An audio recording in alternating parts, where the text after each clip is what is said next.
everybody. Welcome to Dodster Talk number 11. I'm joined here with Mr. Nicolas Cage. And no one else, just me and Nick Cage. No, I'm just kidding. I got Veronica here, as usual. We also have a side guest over there that's just chilling right now. I named him Mr. Gibbs. So we got back from a music festival not too long ago that is honestly the fucking best, dude. Like, that place is great. Yeah. We actually did an episode. When did we shoot that episode? Like, this episode, but obviously we're redoing it. Honestly, I don't know. You'll probably have to move the mic closer. You can't hear me? I mean, I could hear you, but not through the headphones, really. Interesting. You're just gonna have to change the angle of it. No, I'm good. Well, I'm not touching it right now. I got sticky hands. you got sticky fingies. I got sticky fingies. It's not happening. Okay, chill out. I can talk like this. Okay. What did you ask me? When did we shoot that? I have no idea. That's all you had to fucking say. Why? I already said that. I had already said I don't know. Okay, yeah, I don't know either. So we did this episode only like a couple days after we got back from this fest. I won't say the name because we got to keep it a secret. You know, I said the name like 3 times, and so we shot like almost a 3-hour episode. I think it was 2 hours and 50 minutes, or maybe it's 2 hours and 30. I don't know. It was a long episode. Yeah. So the reason we're gonna redo it is because we just kind of like bitched a lot. Like, there were some good ass moments for sure, but we watched through like 30 minutes of it, and I was like, yeah, I don't know, dude. Like, and then I was like trying to clip stuff, so I was gonna cut some things out because we're just bitching so much, and I don't know why, because we had a great weekend, we had a great time. I was like speaking really passionately, and for some reason it came from a place of anger instead of like funny. You know, I don't know what happened. And while we were doing it, and even really shortly after, I thought it was a fantastic fucking episode. Let me go back to rewatch it. I'm like, we couldn't even get through it. I was like, this kind of sucks, dude. I don't want to listen to this shit. Like, how we were talking about stuff was just so bitter. It was therapeutic for us to have that conversation. Yeah, but just for us, really. Yeah. It was bad because that's not how we operate. It's not even worth going back and watching, honestly. The very end, we had a lot of good moments and like deep discussions, but like the first hour, probably even hour and a half, because we were bitching about a lot. Yeah. Like, what the fuck? We'll just move on to the next and keep complaining. Like, what was I on, dude? I was so mad. Well, it's not even that I was that mad. I was just speaking, like I said, from a place of passion. We're both just venting, honestly. Yeah, it came off as very angry, but we really just were venting, and it's not a... It is what it is. Yeah, it is what it is, so we're redoing it, and it's going to come from a better place this time. So we'll talk about the music festival. Like I said, I wish I could say the name and share it and broadcast it with everybody. I don't even get a lot of viewers, so I've really debated on just being like, yeah, I'll just talk about it. But, you know, if I ever do gain a viewership and somebody watches back on this episode and it blows the fest up, you know. So the main point of me not sharing the name... Well, are you looking at me like that just in case I slip up and say the name? Oh, I'll fight him if he tells you. Sorry. Yeah. So the main point of keeping certain festivals a secret is so that they don't blow up and become mainstream festivals like Electric Forest. Lollapalooza has always been a very, how do you say it, normie fest. That's why I've never gone. Like, so many people go. I don't even know the number of attendees, but it's a lot, and it's not that fun because it just, whenever festivals go mainstream, it attracts a lot of really shitty people. It really just does. It attracts like a lot of frat boys, especially at Lollapalooza. They're just everywhere, dude. Like, all wearing Bulls jerseys and shit. They all dress the fucking same, bro. Like, it's kind of scary. That's also why I've never gone. Yeah. I mean, I've gone. I've had fun. Like, it's just not my people. I know I wouldn't have a good time. Yeah, it's you really don't go for the people. I'd probably end up fighting a bitch. And what's so great about like these fests, especially like the one that I'm talking to, is like the rarity of them, because you don't find a whole lot of festivals anymore that have the original vibe that the EDM community had when it first like was gaining some traction, and then it just blew up and got too big, and now there's just a lot of thieves going around. A lot of people are just really rude. They'll shove right into you. You'll stand at a stage for hours because you want to have a up front spot, and like a whole group of people will just come in and like shove you out of the way, and you could cause a fight, and it's just kind of a mess. And you know, it doesn't completely ruin it, but it fucks it up a little bit. You know, I love the community. I love being a part of, like, you know, because it's a culture, or a culture. It's a culture, you know. It really is. There's a lot of culture behind it. You know, it's a pretty big community, and we like to keep it safe and fun and accepting of everybody, and that's really what it's all about. And a lot of people that come from other communities just fuck all that up, dude. Like, they really just do. I don't know how else to say it. I'm just gonna leave it like that. Oh God, I was so thirsty. I was fucking parched, man. You quenched your thirst. Yeah, I'm better now.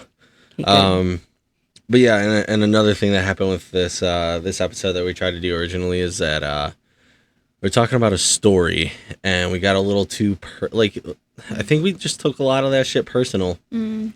So I'll just tell the story about Saturday. So I had expressed it with my group that I wanted to go into the venue early, because with this fest you have car camping. It's like separate, and then you go into the venue every day. Security getting in is never really a problem, except for this one bitch that was just like screaming for no reason. yeah, honestly, fuck that bitch. I wanted to punch that lady. I was gonna get arrested that day, but I did not. Well, I refused. Well, I wanted to like at least say something, Dude, but I told her she was just screaming at us about like getting our shit open. well, so like when you walk into the actual venue itself, everybody has like wagons and like 6 different bags on them and coolers and all that, strapped. Because you're gonna be in there all day, and it's like, well, you're gonna be in there for longer than all day, because they don't even kick you out at night. You could literally stay in the venue and just camp out in there all weekend if you wanted to. They don't kick anybody out, which is also rare. Yeah. Because like Electric Forest, I think they have everybody move out of the actual venue of Electric Forest at like 12 or 1 or something like that. Oh, really? Yeah, and you got You have to go back to your campsite? to the campgrounds. That's why the afters there are like a big deal. Or like the Renegade stages. Where I almost said the name. Where at this festival that we just went to, the Renegades aren't that big of a deal, because there's something going on like all night long inside the actual venue. So anyway, you know, they have like sunrise sets and stuff. So that's why a lot of people bring in a lot of shit. Yeah. And this one lady, all the other security was great, dude. Oh, like, yeah, fantastic. They were so nice. They were so nice and just funny, happy and goofy, you know, like. The dude was like playing War Jedi with me with his fucking lightsaber. He had the metal detector wand, and he was just going like over people, because it didn't actually even work. Like, you could see him like fucking around with the thing, and he couldn't get it to work. Another dude was like acting like a robot and like moving it around me the next day. He was like doing the robot dance and shit. Yeah. They were just being awesome, honestly. She was the only one actually, like, I shouldn't even say taking her job seriously, but like, she was the only one that was like being an asshole. She was being such a dick. She was literally screaming at people to like, get your stuff open. If you don't get it open before you get this. So like, we were walking up, and she was like, make sure to have all your zippers open. If you don't have them open, you're going to get sent back to the line, or to the back of the line. Like really screaming, bro. And I just looked at her. I'm like, you see all my bags in my wagon, and like my cooler, and the bag on my back, the bag on my chest, like all this shit that I have, bro. Like, what do you like? Even when we walked up, a lot of the people, if you didn't have your zippers open, they like could barely check all your shit anyway. It didn't matter. And she was just like screaming at us. And I just walked up, and I looked at one of the security guys that was like super chill. He was like just smiling, having a good time. And I was like, honestly, bro, somebody needs to tell her to calm the fuck down, because nobody's causing a problem here besides her, you know? But that was the only thing, really. Yeah, no, I mean, at one point, that was Saturday, the day that it was hot outside. And we had to walk all this, like, we had to walk all the way from the campsite to the venue, and like I said, which is probably like would you say that was about 4 miles?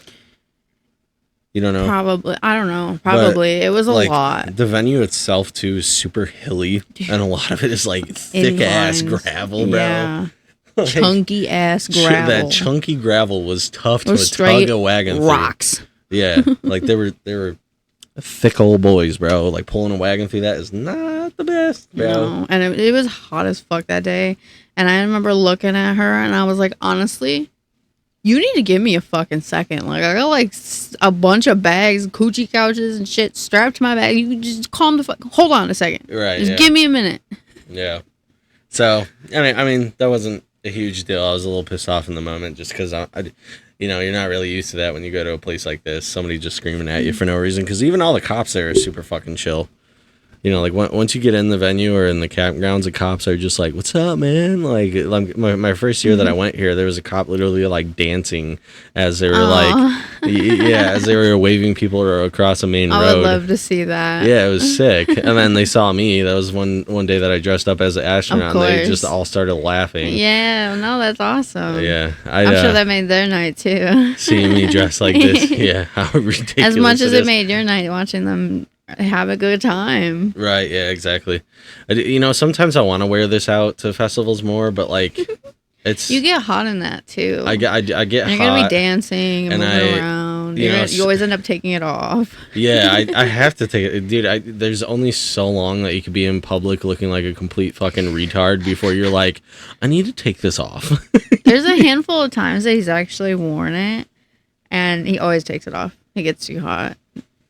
It gets hot in here, and we're in the AC. Except for the last year of Scamp, every night. Oh, it was freezing. Yeah. At night. Of official Scamp, not the Soulshine thing.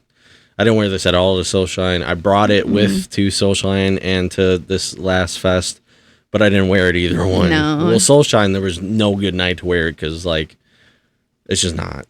I'm not going to get into that. So I do like how we planned to have a onesie night, and that just never happened. That happens every time. I know. I always bring my onesie, and it takes up so much space, and I never wear it. Yeah. Actually, I wear mine when it gets cold because I get cold. But I noticed. I didn't wear it. I only wore it like once or twice. I noticed with like every group that we go with. I wonder if this is common for other groups that go to festivals.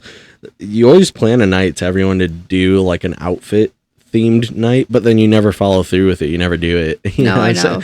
I know there's some groups that do it because I see them and they're all like of the similar thing. Like people dress like the Scooby-Doo characters or something. Yeah. But 9 times out of 10, it just doesn't even happen, bro. They'll tell us like, let's do a onesie night. Never happens. Let's do alien themed night. Yeah. Doesn't happen. No. It is what it is. I mean, it's thoughtful ideas that let's all match. it's hard to follow through on these things when the festival's going on because there's just so much going on all the time. I know. You just forget, honestly, is the last thing you think about. Right, exactly. Like now, I'm thinking about it now. Like and then everyone just wants to wear their normal outfits because everyone wants to look good or cute or like wear their favorite stuff, you know?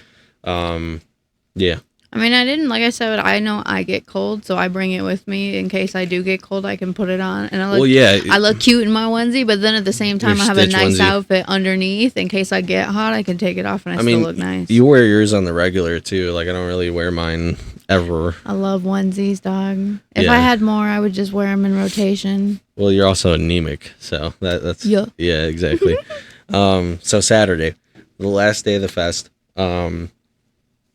Because it's Thursday to Saturday or Wednesday if you get the pre-party. It's so weird to me. It's a bit of a weird schedule, and I don't really know why. It's not just, it doesn't make Friday sense. through Sunday or like Thursday through Sunday if you get the pre-party. Maybe it's easier for people to get Wednesday off instead of Monday, and that's why that was my thought process. Like maybe they instead of having it go, because then you would have to take Friday and Monday off if you're going to have it go over the whole weekend instead of just Wednesday. Well, instead then like now you'll have to take Thursday, and so either way, either way you're going to have to you're going to have to take 2 days off no matter what.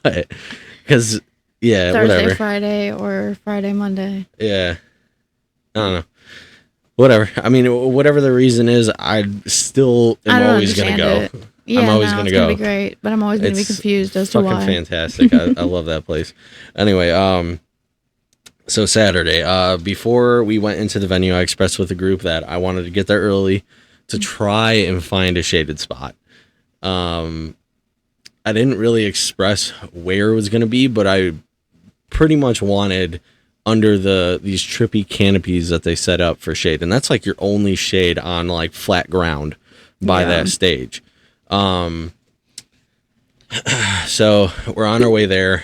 I find these guys that are selling these pins that are like 3D printed squids that like move around and shit, and like they have actual tentacles that move. They're really fucking cool, You have man. one? Yeah, it's in the car though. It's on my hat still. It is in the car. So I won't. Sorry guys, I won't be able to show you. This happens a lot. I talk about things that I want to show, and I just don't have them with me. I mean, I could go get it. Yeah, go ahead. I'll continue the story about Saturday. You'll know where to. I know exactly where it is. I saw it when I was looking for your fanny. Do you remember where my keys are and all that good shit and stuff? I'll find them. Yeah, you'll find them. So anyway, I wanted to get that shaded spot. As we were walking up, I saw the guys selling the squids. V and one of our other friends that we were with, they wanted to go to the gas station to get some shit or whatever, and the gas station's like right around the corner. So I stopped by the guys selling the squids. Oh, nice whale tail.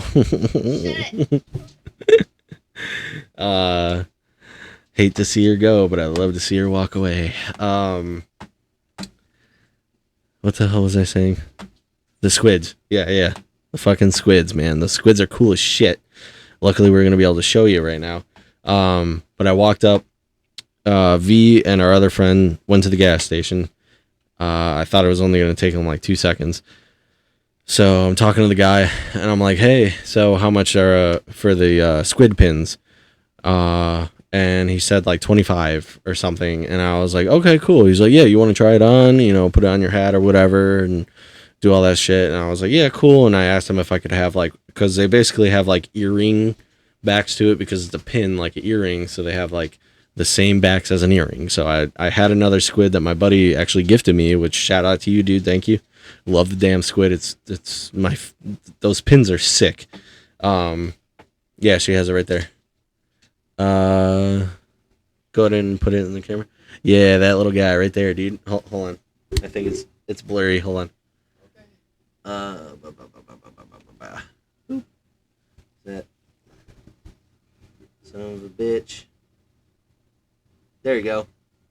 A little squid going to move its. Yeah, there you go. Yeah. Yeah, hell yeah, dude.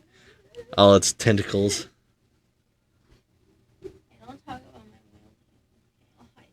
You're fine. You don't even have to. Dude. Just go ahead and throw the hat on the table over there or something. Yeah, there you go. It hit harder than I wanted to. It's fine. It's fine. It's just a hat, dude. Well, I just didn't want to break your pins. Nah, it's not gonna break them. Your There's squid. only. It wouldn't break it. Oh, hi, Mr. Henderson. It's got wet ass lips. Thank you. Hello, my little sausage man. You're a whole sausage, my dude. Whole sausage. Oh God, way out of frame. Oh no. Way out of frame. That is not where I want it. Hi. I stink. How goes it? Yeah, that's fine right there. How goes your night, sir? He's having a fantastic night. Oh. Um, Bopped his head. So yeah, he told me 25. I put the squid on my hat. It's not that squid. That's one that my buddy gifted me. It was another big one. It was like a thicker boy. It was cool. It was like a red and black squid. So I was like, cool. Do you take like, Venmo, QuickPay, Okay, bye. Cash App, anything like that? And he's like, cash. And I was like, shit, man. I don't carry cash with me really. Usually FS I do, but like I didn't have We didn't a reason. really need cash like the whole rest of the weekend. Bro, what's crazy to me is even motherfuckers that are walking around there selling drugs You don't need cash to buy them. No. Like, why is a guy selling Like, pins Cash App and requiring Venmo only and- cash, bro? I Like, don't what is know. that? And he was like, well, there's an ATM right over there. And it's like, it was not far, but I already knew it was going to be one of those shitty ass ATMs that they have at festivals where it charges you a ridiculous ass fee. And sometimes they don't work. He was also dragging the wagon back and forth. Yeah, I had a fat ass wagon with a bunch of shit on it. And that was the wagon with the cooler in it, too. That's the Yeah. heaviest wagon. Yeah. So I had to walk all the way over there to the ATM with this wagon in my hand and put my card in, try to use it. The girl before me said it didn't work for her, and I was like, maybe I'll get lucky. So I put it in, charged me a $5.99 for the service fee. It's crazy. So I'm like, great. Now I'm spending $31 on this fucking squid pin. You know? Yeah. But I'm like, whatever, dude. Let's get it over with. So I try to pull out the cash. And it declines it. Says that the machine is not working and I can't pull my cash out. Motherfucking ATM still charged me $6, bro. And it didn't even give me the cash. It charged me $6 for nothing. Yeah. Like, bro, what Just the for it to tell you no. Yeah, exactly. Like, I was You pissed. stop deep sniffing me, So dude. I still had the fucking squid pin with me. Me being a good person, I walked it all the way back over to him. I should have just walked off. I should have just left, honestly, because of like it's shitty, but I know. just let me finish. So I I walk all the way back over to those guys. And I'm like, hey, dude, I don't know what's going on with the ATM. It just pretty much stole $6 from me, and it didn't give me any cash. So I'm probably just gonna have to give it back, dude. And he just looks at me. He's like, oh, sorry, bro. And then he just continues having a conversation with the guys he was talking with.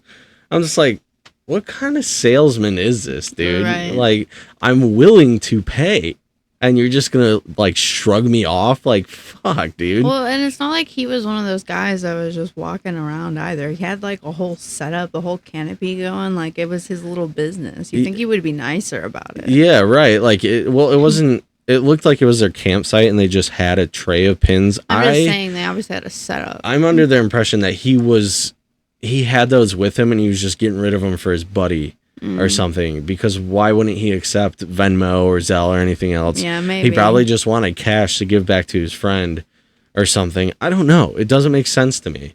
That's the only reason that makes sense. But even then, it doesn't make that much sense No. because even if I sent it to him directly, he could just send it to his buddy. Yeah, I don't. It was ridiculous, and I was just like disappointed. I was kind of let down. I'm like, damn, dude, like, you know, I actually did a good thing and I brought it back. You can't just be like, oh, you know, I'll cut you a break. Go ahead and use Venmo or something. Yeah. Some fucking fat guy just chilling there, not giving a damn. I'm just like, dude, that was a cool squid. Fuck, I wanted that squid. Yeah, I mean, he was still willing to pay. Right, but whatever. It's a good thing I didn't steal it, but you know, I don't know. I stole something. Yeah, so her and our other buddy went to the gas station, and dude, they were stuck in there for like an hour. It was like an hour, right? Or like Yeah. 30 minutes. He's somewhere between there. Honestly, it was pretty close to an hour. If it wasn't, I don't know, dude. We were in there. It felt like the Bermuda Triangle in there. I was waiting for them after that whole squid debacle and that guy being kind of a dick. I love that word. I was like, well, I guess I'll just wait for them. It's probably not going to take too long. And it was taking a while. And the cross guards finally were letting people cross the main road. I was like, well, I'm just going to go across. I'll wait for him over there. Yeah. I called him before I went. I was like, hey, so just to let you know, I'm crossing right now. You guys could just meet me on this other side of the side of the venue. And they're like, okay, well, it's really packed in here. It might take a little bit. And I'm like, fuck, man. Because I went with the crowd. And I was just looking at all these people. I was like, all these people are going to take the shaded spot that I want. Yeah. All these people are just going to go right past me and just fucking take it. And I was chilling there and I saw like 4 groups, big ass groups of people go by. And I'm just like, I was getting so stressed out. I'm like, fuck. Because it was Calls me again. It was hot as shit, dude. It was like was. 87 degrees or something, but just straight sun. No cloud in the Yeah. sky. Just heat. And, And most of the path was not shaded either. there's not much shade No. at all. By the stages, there's nothing really. So I found a little canopy and I was chilling there and I'm like, God damn it. Every time I saw a group go by, I was like, fuck. I was getting a little pissed off. I'm like, guys, I wanted to be here early to get a canopy spot, man. Like, what the fuck? I wanted snacks. Yeah, she wanted her fucking snacks, man. So Hey, I got drinks and stuff too, which paid out in the long run. yeah, So. no, you're good. Just in the moment, I was like, Yeah, I we could just tell had to because go when to the fucking gas station, ended up bro. calling me again, and I could hear it in his voice. He was like, "I'm just gonna go." Yeah, I was like, dude, I can't watch all these people keep going. I'm gonna hope for the best and just it was a rough start to a rough day, and then once evening started coming on, it was fantastic. Yeah. Yeah, it was a rough day though. Yeah. It was rough. Dealing with the squid guy, and then seeing all these people go by when I wanted to be there already. Like 30 minutes ago, I wanted to be in there. If there wasn't the gas station situation, I would have been in there. We would have had a canopy spot, but it is what it is. I'm not mad. We had a great spot. Well, we ended up getting a fantastic spot in the evening. Yeah. During the day, it was brutal. It was hell. It was hell. Fucking hell. Yeah. So yeah, I go in there, I beeline it straight for the fucking canopy spot by Portal, and it was pretty much all taken up. There was like one spot that I could find, and there was this dude chilling on like a coochie couch, and he had some stuff set up to the side of him, but there was like a gap of space in front of him. And I walk up and I was like, hey, do you have like a big group coming with you? Would you mind if I took this space right in front of you? And he was like, yeah, I got like 6 people coming. I was like, oh, cool. So I could set up like right here and you guys could be right there. You have a lot of space next to you. And he was like, nah, I got like 6 people coming. They got a lot of stuff. And I was just like, so, oh, okay. Like it was just another person just kind of somewhat being a dick. Yeah. And I'm like, dude, come on. Really? Like Yeah. we could have easily all fit right in front of him. And because we had how many people? We had you, me, him, her. I'm not using names. Her and her. We had 7 people. No. We had more than that. No, we had 10 people. We had 10 people. Yeah, holy shit, we had 10 people. Yeah. But not all of us were going to be there. The other 3 were going to be by the jam band stuff at the Lucid stage. Yeah, but we did have 10 people overall, which also I think they did. No, because they came for Tipper. So they would have found us in that canopy spot easy. Yeah, I was going to say, at one point there definitely was all 10 of us together. Yeah, and there was enough space right there. That guy was just kind of hogging all of it, and I'm just like, for 6 people, bro, like, and the vibes at the fest usually aren't even like that. Most people would not care at all. Me personally, I'd be like, yeah, sure, you guys could be our neighbors. I'm down to party with whoever, whatever. I don't fucking care as long as I know I'm good. Yeah. Like whatever. We'll even conjoin camping spaces and I'll just hang out, bro. That's what it's about. Mm-hmm. The guy was just being a little cocksuck. Yeah. I was dealing with a lot of cocksuckers on Saturday, man. I swear to God, everyone was just sucking cock, dude. I hate that word. Sucking cock. A big old fat cock. Stop it. Okay, all right. Last time. I'll say it again later, but whatever. So yeah, I'm like, all right, whatever. Fuck this dude. I stole something. Oh yeah, show him. While she was waiting in the gas station, she could tell I was really disappointed. Okay, so she could tell I was disappointed about the squid. Yeah, he called me and he told me what happened with the guy, and I could hear it in his voice that he was like kind of very upset about it. We were waiting in line for a while, and honestly, I saw this as we were waiting in line, and I was like, "Oh my god, this is so cute! It's a little spaceman, spaceman." So I grabbed it. Put it a little closer if you can. Just hold it out for him. Yeah, it's really gross. It's kind of gross. It's so nasty. And his face is peeling. Bro, honestly, when you first showed me it, I was like, what the fuck is this? I'm like, this thing's kind of grossing me out. Well, yeah. I knew it was weird. I knew it would be something for him to focus on in times he might need to. And he just, okay, anyways, we were standing in line for way too long. I saw it. He told me that. Sorry. I grabbed the spaceman, and by the time we got way too close to the front, he's calling me and he's telling me like, okay, I gotta go. We gotta go now. And it's too late for us to give up. I realized there's literally no tag on it. Oh, it wasn't even... Oh! Shit. My fault, pimp. That shit was bananas. Bananas. Scared me. It wasn't even you that took it, actually. No. It was our buddy. So I was telling our friend about it, and we're standing in line, and this man brings the wagon with us through the line. In the gas station. In the gas station. And now there's other people doing the same thing because they're too whatever about leaving their fucking wagon outside. I even offered to stay outside with the wagon, but no. So he brings it in.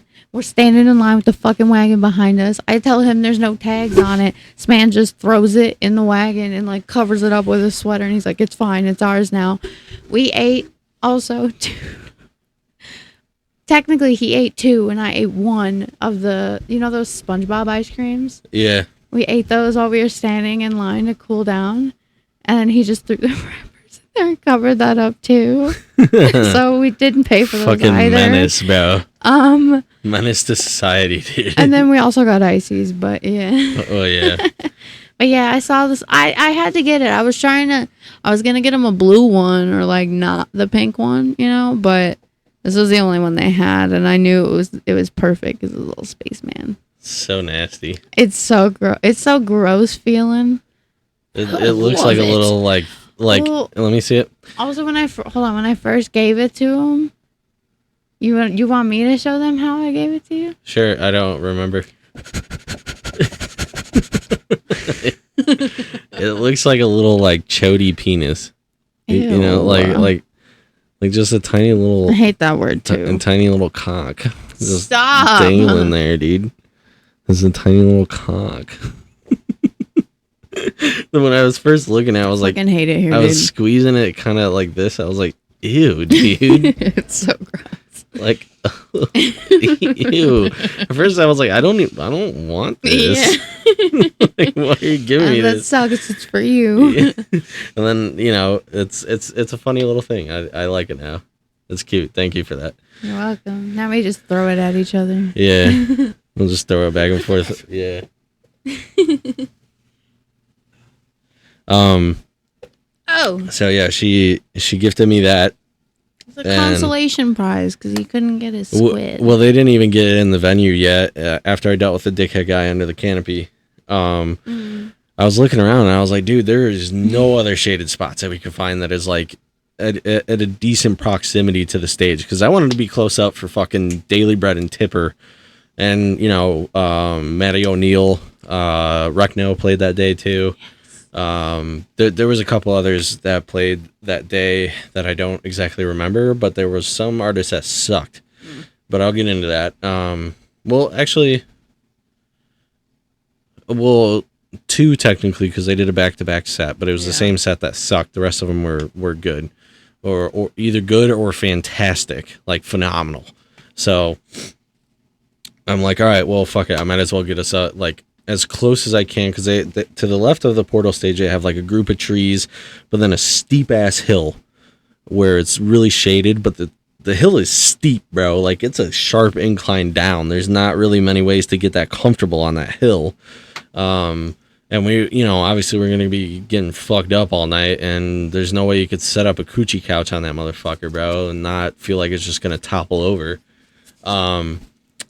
So I'm like, well, I'll get as close as I can to the trees as possible, and it is what it is. And I found a pretty killer spot. It was a good spot. I loved it. It was close enough to the speakers where it wasn't like deafening, but it was also far back enough to where we weren't going to impede on people up in the front of the crowd trying to dance and get down. So I'm like, well, this is what we got. I got a fat ass beach umbrella. We have personal umbrellas. We're just going to have to deal with it. And when I set up, I waited for them. They showed up, and I could tell our one buddy was not happy with it. He's like, dude, it's going to get hot here. Yeah. And I was like, well, maybe not. I mean, we have some shade from this one tree. I don't know what direction the sun's going to go in, because I couldn't even think straight from being overheated already. I was like, maybe it'll just go that way, dude. And no, it went out in the open, beaming directly on us in like 40 minutes. you know? That 40 minutes though was nice. Yeah, it was not bad. I was like, oh, I'm happy with this. I'm okay. And so we were chilling there for a while. Sun started beaming, bro. We were Bad. baking alive. And I ate the other half of a chocolate bar that had party favors involved, and it was rocking me. It was a little too much, if I'm being honest. I was coming up, and the sun was baking me. I couldn't even fucking like process anything really. I overdid it, and I was not happy about it because I don't like to overdo things anymore. I tend to do them on accident, not thinking about it, just trying to have a good time. Sometimes I have a little bit too much of a good time, and I go off the deep end. But I'm working on it, and I've gotten better, especially at this last festival. I was fantastic. No, you were. You know. So whatever. I ate the bar. We're chilling. We're on the coochie couches, so I couldn't really hold up this fat ass beach umbrella like straight up, so I just angled it on the ground so me and her had shade at least. And our other buddy was just chilling kind of out in the open, but he had his own personal umbrella, so he had some shade. But even when you're out in the sun, it's not the same as being like under a group of trees or like a bigger canopy, because the sun is still cooking everything around you. So you still just have hot air everywhere. Like, it helps you, but everything around you is still hot as shit. So the umbrellas are just not, Yeah. they're not enough. No. So I felt bad for him. I looked over and I could see he was already starting to be miserable. And he's like, dude, he really did not want to go in that spot at first. He was very resistant on it. Very like, dude, it's going to get hot. Yeah. And I'm like, very adamant that it was gonna get hot. And I was like, dude, I know. Yeah, like, we what else are we to do right now, bro? I wasn't gonna go sit on somebody's lap in the canopy. Yeah, no, right. I mean, there was no good space in there. There's not enough shade in general at that fest. That's one thing that's a little concerning. Even for the DJs at Portal, bro, they got nothing up there. So bad for them. Like their computers get cooked, their DJ boards get cooked, they're getting cooked. There was like 2 to 4 different artists that all had their computers literally fry. I was just gonna ask you up that. there, yeah, there on was. stage. Like, that's kind of ridiculous. Why isn't there a Who canopy? pays for that? Well, I don't know how that all works. That's crazy. But I feel like the festival should definitely cover that, because that's kind of ridiculous. Because during the day, it's like, who gives a fuck about the visuals that we see, dude? Protect the artists and their equipment, Like, I did put a canopy up there, bro. Dude, yeah, I felt so bad for them. On Friday, they had a canopy up. I saw videos of it. It was for Tipper's 420 set, but nobody else had it. I think they had it on for like half of another artist's set, and then they took it down. It's like, what the fuck? No, I should have been one up the whole time. And the festival should have supplied one. Or at least until it got dark out. Until it gets dark, take the canopy down, you're good to go. Yeah. Like at least until the sun's not even completely down. Until the it's like... festival itself should provide that. Yeah, 100%. But wait until the sun's like setting. Well, yeah, that's what I mean. When it starts to cool down outside, go ahead, start taking it down. Exactly. I mean, that's what we do with the fucking umbrellas in the crowd. Right. It's not that hard. But when the sun's beaming like that and it's like 90 degrees and it's very, very hot and sticky, like, they should at least have a canopy over them. No, 1,000%. So yeah, we set up in the spot. Us three are just chilling, we're relatively okay. We're hot, but we set up our own living room space, because that's what you do at this festival. You find a space in the venue, you set up your own little living room, do it behind the fucking soundboard, Yeah. Because if you do it too close, you're just being rude for people that want to go up and dance and be close to the speakers. Behind the soundboard, you're golden. Anywhere like really up close. I mean, we were a little bit ahead of it, but we were off to the left so far. We weren't in the way of anybody dancing. Nobody's going to go where we were to dance. Yeah. You know what I mean? So we set up our living room space and we're just chilling. The rest of our group shows up and I'm on the come up, so I can't even really fucking function yet. I'm just cooking. Not really much to do. Coochie couch. Yeah, just soaking in that bitch, bro. Melting in there. Just melting away. I kept looking at him and I was like, in my head, I was like, oh, are you okay? Yeah, I was not I was not He doing was that not great. okay. I was could not tell. already. And then our group came up and a whole bunch of fuckery went on. My group started, two of the guys in our group started screaming in my face because they were upset with where I set up at. And I was just like, I don't know what the fuck's going on, dude. Like I felt so bad for I did, him. and like they were just freaking out. All of them were freaking out. I wasn't freaking out. I wanted to freak out. I was Yeah. just as hot as everybody, and I didn't sleep that night. The whole night night before. the night before I went to a Detox Unit Sunrise set, which was totally worth it. It was fucking best night ever. But I didn't sleep a wink, bro. And I'm off the chocolate bar, and it's Yeah. hot as dick. I and missed my that friend- set. I slept. and my friends are screaming in my face right now I while know. I'm getting cooked. Like, this sucks, bro. Like, I just looked at him and I was like, I'm sorry. I literally said, I'm sorry. I made a mistake. When I didn't make a fucking mistake. I got us a kick-ass spot. Yeah. We had to deal with heat for like 3 hours, bro. Like, what are you going to do?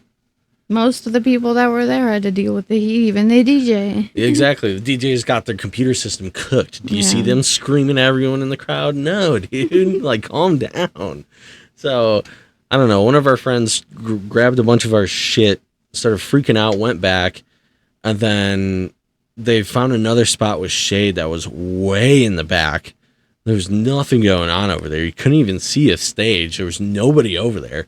I'm like, what is this? I'm like, dude, we're not doing this. I'm like, if you guys want to come back here and chill until there's actually like good music on or, whatever, you could do that. But this is not where we're going to set up our fucking living room. Yeah, back no. here, this is dumb. Lose the spot that we had. That was a stupid idea. Yeah, no, that's why I didn't even move. I was like, yeah, you go figure this out. I'm going to stay right here. Because I was looking around as they're like yelling and freaking out. And I'm like, dude, there's nowhere to go. And he's No. like, all the good spots are already taken. I'm like, what good spots? We have a good spot now. Yeah. All the good spots were under the fucking canopy, which I was trying to get, dude. Like Yeah. it was just, it was a bit of a shit show. And I couldn't even process my thoughts anymore. And I just kept getting this feeling of like, not knowing what to do and just pure dread. Oh no, oh no, oh no, oh no. What do we do? Where do we go? I want to go home. He looked at me at one point. He's like, what is going on? I was like, I don't know, man. And I don't know. I just kept thinking, like, what do we do? What do I want to do? What do Like, it's okay. It's fine. It was just pure chaos going in my mind, bro. And I just know. couldn't. I could see it all over his face. I could feel the vibes coming off of him. He's like about to, like, he's really just hanging on by a thread, dude. Yeah. But I'm happy I was able to help. Oh, yeah. You helped me a lot. Thank you. Thank you for that. And then, two of my buddies that screamed in my face, one of them came up and apologized. He's like, dude, I'm so sorry. I fucking love you, man. He's like, he's like, hot. he's like, I'm just really hot. I'm cranky. I'm not in the best mood. We were all just cranky and hot. Yeah, it was just a cranky hot day, dude. Mm-hmm. And I forgave him. He apologized like fucking 8 times, and I was like, dude, I know. I understand, dude. He I even love apologized to me, and I wasn't even part of that whole conversation. I was Yeah. not around. you. Which shout out to you, dude. I love you. Love Yeah. you, Scott. Yeah, we could say You his just name. said his name, so I said it. I meant to say shout out, and I said Scott out. Yeah, That was retarded. That was so stupid, dude. yeah. Whatever. Yeah, shout out Scott, dude. I love you.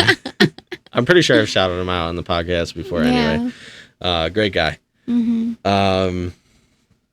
But yeah, and then it ended up being a fucking great night, dude. Yeah, We were no. up close to the stage. We saw all Great the sets night. we wanted to see. I didn't want to go to any other stages. Really, I was good. Yeah. Because I saw enough of the jam bands a couple nights before. There were some that I kind of wanted to check out, but it wasn't worth me walking all the way over there, going off of no sleep on the fucking chocolate bar that was just kicking my ass. I mean, luckily it wore off after, like, when the sun started to settle is when I just felt so much better. It was like all that Well- dread just got pulled away from me, dude. Honestly, I feel like you probably did do too much, but on top of that, Oh, I 100% did. no, I know, but I'm saying on top of that, though, you're like extremely overheated, probably dehydrated. You probably didn't eat that much, and you didn't sleep. Oh yeah, and I forgot that I made cocktail juice and I brought it with us Yeah. in there in a cooler, and I did it all 3 days. for whatever reason, this had to happen on the last day. Dude, it sucked. The fucking cap on it broke off in the cooler and just spilled my cocktail juice all over in there, dude. I couldn't even have my cocktail. Yeah.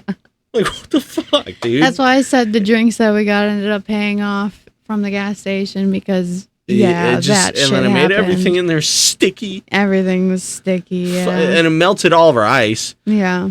You know, the ice would have been good, but it was a whole fucking jug that just, everything just spilled out in there. That sucks, because that was honestly, like, we were sharing out of the one drink. Cocktail was fire It all was weekend. fire. It was the first time I've ever brought, like, because I usually bring, like, 3 big-ass gallons of cocktail juice that I make. You know, I use vodka, a bunch of sugar-free juice, sugar-free soda, and other kinds of, like, wine cooler type drinks, like beatboxes or whatever the fuck, and I just kind of combine them all together. Whatever we got on hand, honestly. Yeah. But usually for, like, the liquor itself, I'll use, like, a very minimal amount of sugar-free juice, and I'll pour, like, a whole fucking pint of just straight vodka in there just to have a little bit of a flavor mix in, and then I bring, like, Diet Mountain Dew and sugar-free juice, and I'll just make cocktails as I go.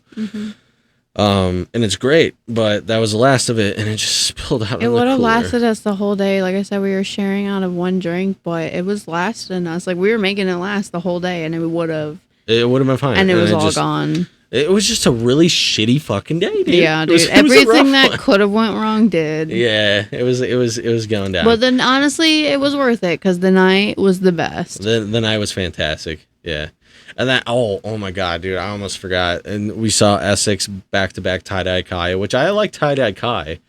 I don't know if it was just Essex or maybe them mixed it. I don't know. They played a terrible set, though. It was like, because this fest has dubstep, but it's not like the Excision type of dubstep. But that's kind of what Essex was playing a little bit. Yeah. And he, like, had this high-pitched tone that he would play with all of his drops, and, like, you know what I'm talking about? It was like that really high pitched shit.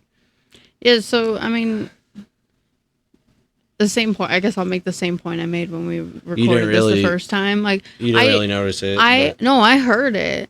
I just didn't hear it to the extent that you did, because like I said, but it was throughout the whole set. Is what I'm saying. I know. Oh, I'm saying about halfway through, I started to, like, it started to really bother. It was like ringing my your ears, right? And I had to, this is my fucked up one, I had to put the earplug in this ear because it was hurting my ear. Yeah, the whole set. And I can't hear that well out of here, but I could hear that. I even plugged this side just to see how this one was. And I could still hear it. Yeah. Yeah. I don't know, dude, because normally I don't really wear earplugs. I know I should, but most of the time I don't have to. Yeah. Like, most of the time the sets that I see, it doesn't hurt my ears, but that shit was hurting, dude. It did not feel good.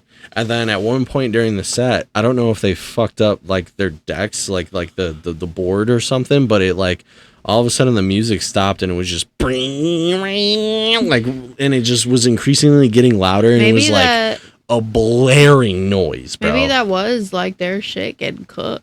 It probably that's what it sounded like. Maybe. It sounded like something was broke. Fucked. Yeah. You know?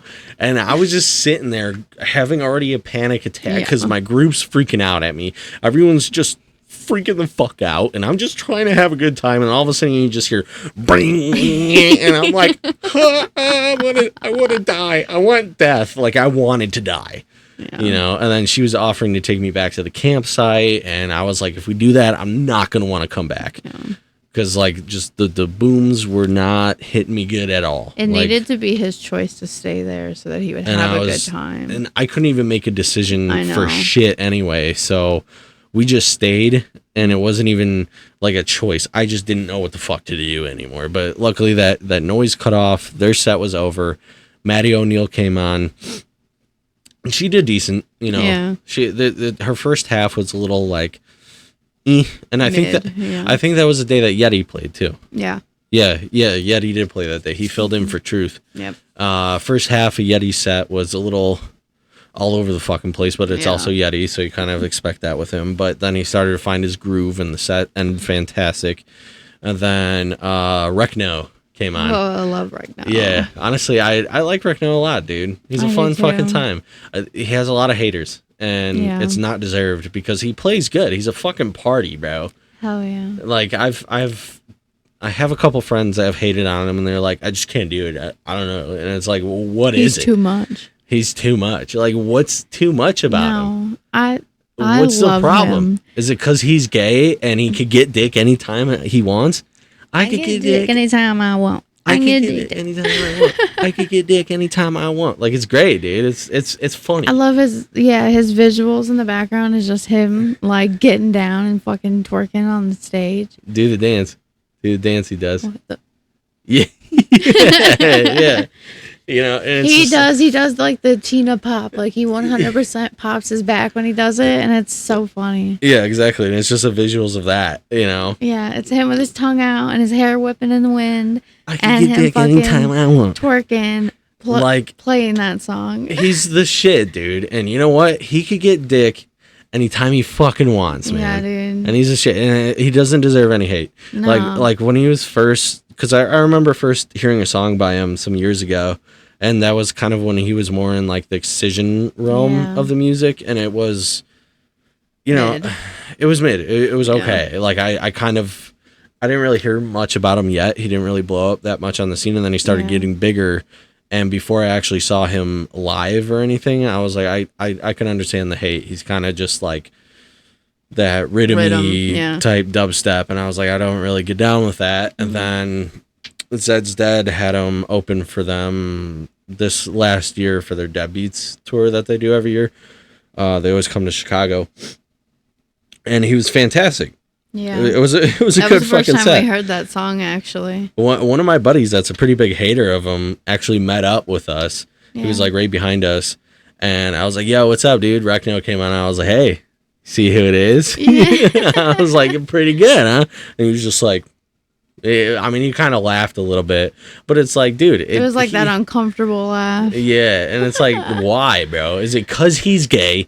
I Is think that it the is. only reason that motherfuckers just don't like him, dude? It's unfortunate, but I really, think it is. It's really just dudes that hate on him. All Yeah. the bitches love Recno, bro. I love Recno. I Yeah. love him so much. It Every get- time he comes on stage, I get so excited. It gets the bitches dancing, shaking Yeah. their booties. Everyone's having a Dude, good his time. music like- always makes me want to shake my ass. I'm sorry. right. Who cares if he could get dick anytime he wants? Yeah. Right. And You he know, makes like- me feel like I can get dick anytime I want when I'm Right, jamming that's- out to his songs. That's the dude. point of it. You know Yeah. what I mean? No, it's great. Yeah, it's fun. You know, And I I be don't. dancing like I know I can. I could probably get dick anytime I want too. Do I want dick anytime I want? No, I don't want dick at all. But that's fine. I don't fucking care, dude. I want dick 'Cause anytime it's like- I want. Well, yeah. Well, whatchamacallit?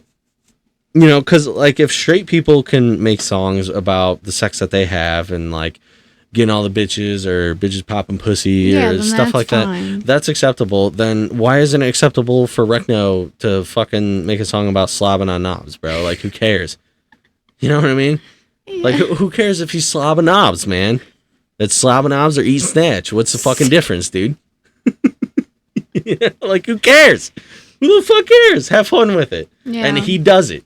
He has fun with it. No, I love him. So it's all good in the hood, man. Just people got to learn to be a little bit more accepting. He's a fucking riot. I Yeah, love him. he's a riot, bro. It's a great time. He makes you laugh, The makes you dance. party. right?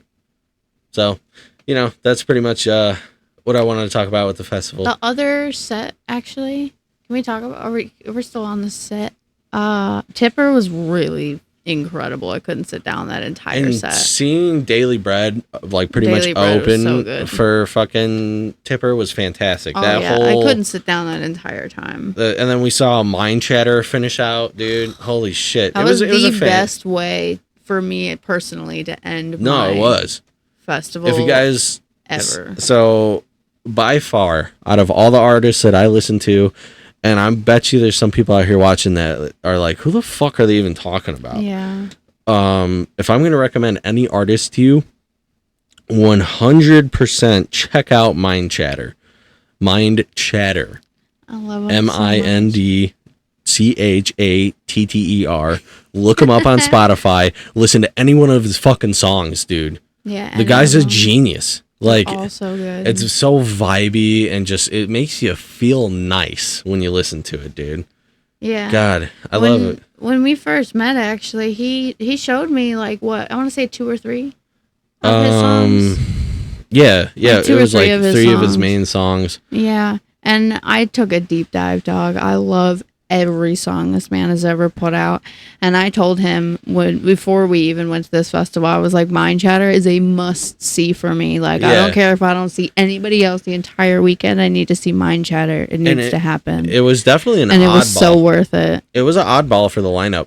Oh yeah, it didn't really match at all with anything else on the lineup. And even when we were at the set, I was like, are we even at the same festival? But it was fucking great. It was phenomenal. He deserves a lot more recognition. I wish more people listened to him, because holy fuck, he's so talented. And even honestly, he had said it when he first started his set. He was like, I know I'm not that big, I'm trying to get my name out there. Like, I really thought, listening to all his songs and falling in love with all of his music, that he really was bigger than that. No, but he's not. No. And it's crazy because he should be. Yeah, he should be huge. I hope he blows the fuck up. I do too. Because, like, yeah, that shit's incredible, dude.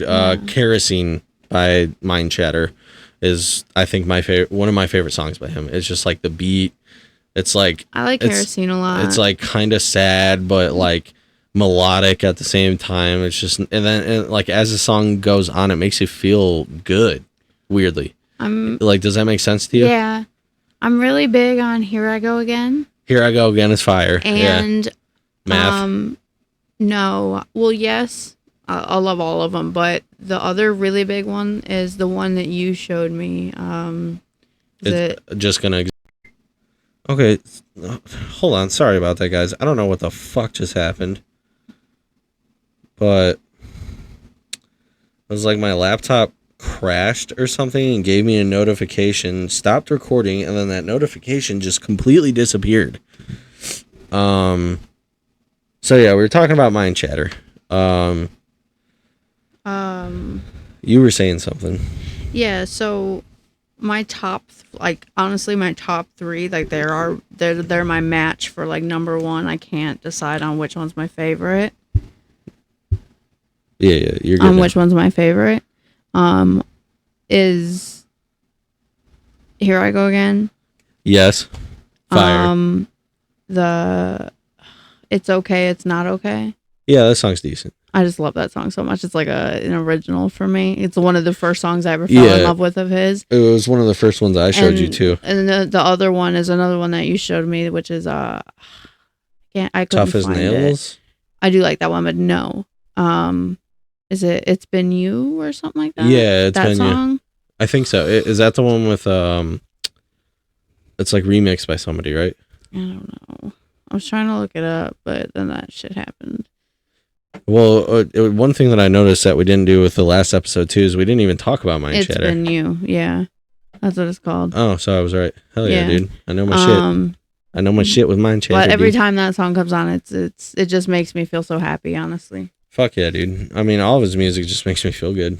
Also, it makes me think about you. Nice. Yeah. Well, yeah, I showed it to you. Yeah. So it makes sense.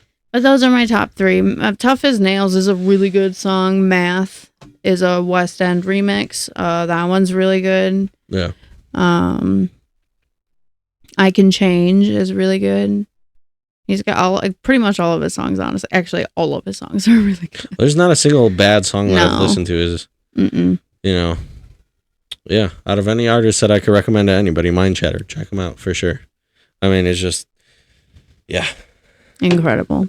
And even just like his set that he played, like he played a really good set. His voice is amazing. He went into this part that was kind of like a story. Yeah, he was saying he told a story that led into a poem that led into the rest of his set, and it was beautiful. It was fucking incredible. I wish I were like recorded that whole set. I would love to watch it back. I did I did record a couple of videos from his set. Okay, I had to. There's songs that came on, and I was just like, I can't not watch this again.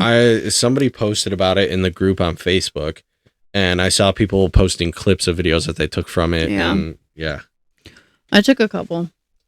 And mostly of the songs that like I said, that were my absolute favorite. Like I think I got "Here I Go Again" and "It's Okay, It's Not Okay." I'm sure I recorded a few of them. So it kind of got me thinking, like, what if an artist had a story-driven set. Mm. Like, they had breaks in between songs that still played like melodic beat, like something that kind of could put you in a trance, and then they're telling a story about their life or something personal or something exploratory, you know, like I almost somebody feel like that's what his music does. But it, without it did, but like if he did a whole set like that, or if any artist did really, like even Yeah. fucking Daily Bread or Tipper, Mm. you know, were to talk you kind of through it and work through this whole story, and then like the songs change to what is going on in the story and like the beat, yeah, the that would melody be of really it, cool. like a whole experience. I would really want him to do that to me though. I would Mind love Chatter. I would love to become a DJ, remix a bunch of Mind Chatter's music, and then just do it. You know, that would Yeah. be fucking sick, because like Oh, it all of his would. songs have like such a perfect melody that lead into something. It would literally probably be good. my favorite because I love his music. Yeah. Because like I've seen DJs kind of toy around with that notion a little bit. Like they'll kind of throw in, you know, either the visuals or they'll have a speech about something, but then that's it. And they don't really carry it through like a full thing. Yeah. I would love to fucking see that. That would be incredible. Yeah. No, that'd be an actual experience. Right. And that's what. And I like his music because it actually does like that vibe. It does put you genuinely like in a trance, but like a good trance. melodic. I love it. It's like, it's the best feeling. I just remember even dancing and I just felt amazing Right. the whole time we were there. And it was nighttime too. So it wasn't like boiling hot. Only thing that sucks is like I wish the volume was up a little bit, Yeah. because the late night sets at the fest, almost said it. Gotta keep it a secret. Gotta keep it a secret. I'll beat his buns. Yeah, it's hard to though, because like I just want to share I it. know. I really do, but you can't. That's the main point, and you just got to keep it our little secret, dude. It's our thing, and that's it. Because every year the attendance numbers have gone up a lot. You Yeah. know, a lot. Anyway, at night they have sound ordinances. I'll at least say the venue that it's at, because they do have a lot of different, not a lot of different festivals, but they have a few. So it's at Legend Valley. And they have sound ordinances there that Lost Lands usually just pays outright, but this fest doesn't generate the kind of money that Lost Lands does, because for whatever fucking reason, rhythm and that hardcore like shitty dubstep, Construction sounds. yeah, those are like the most popular thing, and they kind of have been for Yeah. a while, For a while. but there's moments where it dials back a lot, and more people will start getting into like techno or tech house, or drum and bass was huge for a minute. I love tech house. Yeah. Yeah, same. I love every other genre besides rhythm and that kind of dubstep. Kind of Yeah. dubstep I like was at this festival. But Yeah, same. so with the sound ordinance thing, the first year that I went, which was last year, they definitely turned down the volume quite a bit, at least at Portal, but then Wood Stage was still loud as shit.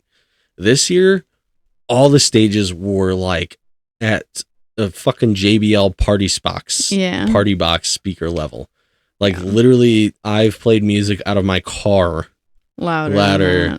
than what the stages were at, which was a little jarring and kind of strange walking around a venue late at night when you don't, like, you could very lightly hear the music even as you're in the venue, like walking by, like in between the stages, which is weird.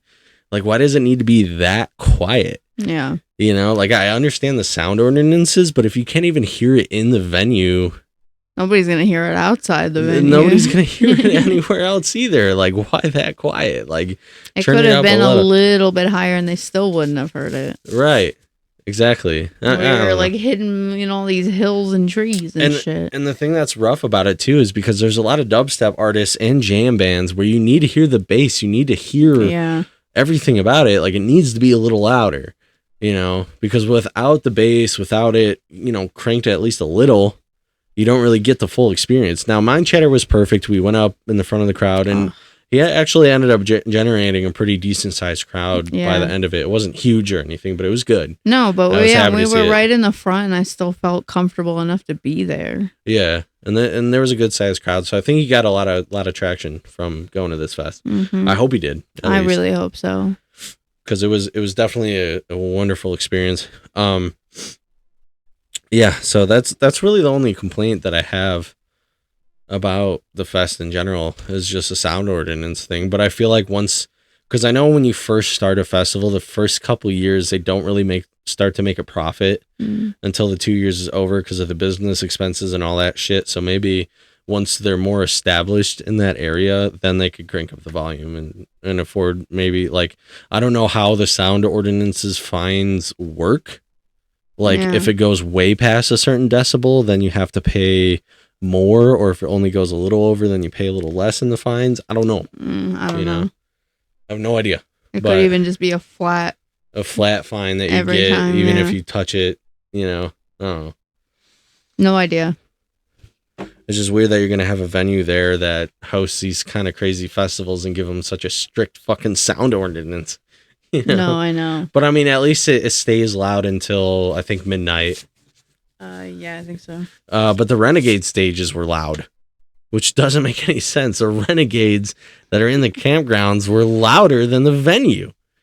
Like if they could be loud, why can't the venue be a little bit louder? Because it's the same distance to like houses in the area, bro. It's like the same fucking thing. Like what is going on here, bro? Because you would think that even though it's in the campgrounds and it's technically a renegade, which the renegades at this fest aren't really renegades because they work with the festival directly. If they could play loud music and they go past a sound ordinance, how doesn't the festival itself get fined for that anyway? Because it's still in the parameters for the festival. So what the fuck? I have no idea. It's so weird, bro. It's so weird. It doesn't make any sense to me, but it is what it is. Still love the place and I'll go every year, even with it being turned down to quiet as fuck. Yeah. Whatever. That was my first year going. I had a wonderful time and I will go every year from now on. Yep. Total homie fest. Yeah. Everyone there is like super accepting and just cool and friendly and happy to be there. All the and workers and everything. All the vendors. All super nice. 10 out of 10, the best. Yeah. Well, that one lady that was yelling, go fuck yourself. She was the only one that, like the actual staff that was involved. Yeah. How long? Oh man, I can't even really check to see how long we've been going because I had to restart the video. Maybe I can check. Let me fuck around with this for a little bit. Let me see. Go to my gallery. Fucks around. Oh, we've already been going for an hour. Nice. My butt cheeks are starting to hurt a little. Mine too. Oh, they are? Even in that chair? Mm-hmm. Oh, your backrest is kind of fucked up. Oh. Sucks. I can't move. Shit in my fat tits. So what are we? Let me go on my notes. Okay. Oh yeah, dude. Okay, so we'll move off the topic of the music festival stuff. We've been talking about that this whole time. So all right. One thing I was gonna say at the beginning is I was planning on having OBS for this episode, which is a software that I could use to put on the screen videos that I want to react to, like other people's content, have it somewhere in have us be a little box, and then you see the video that I want to react to. But honestly, this shit's kind of confusing, bro. Nobody really talks about how confusing it is. Like, I don't see any content creators talking about how OBS is kind of hard to work with, dude. Like, it's you would think that it would be a lot more simple than it is, but I kind of got it to work. But it's like with the microphones, it picks up my audio and the audio coming from my laptop at the same time, so the audio just sounds fucked. And then I have to mute my microphone audio so you guys could hear the video audio, and then I have to unmute it and then pause the video so I could talk.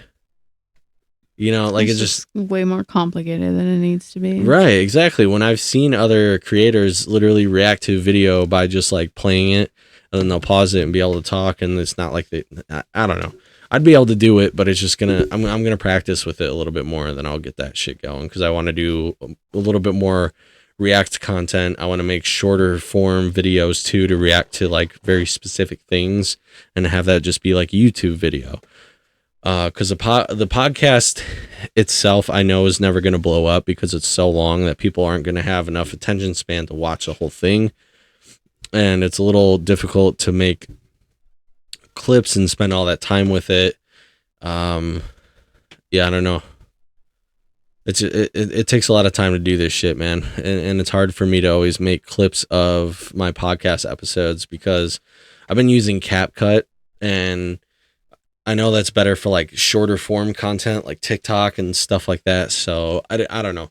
I'm kind of rambling, but it's a lot of stuff to fucking figure out, man. It's a pain in the dick. I'm just trying to get my name out there. And, you know, guys, if you're still watching. Oh. Ow. But guys, if you're still watching, please fucking share, like, and subscribe. I'm sure anybody that's watching is already subscribed, but tell people about the show, dude. Tell people about the fucking Dodd Pod, man. Dodd Pod. You know, like, fuck.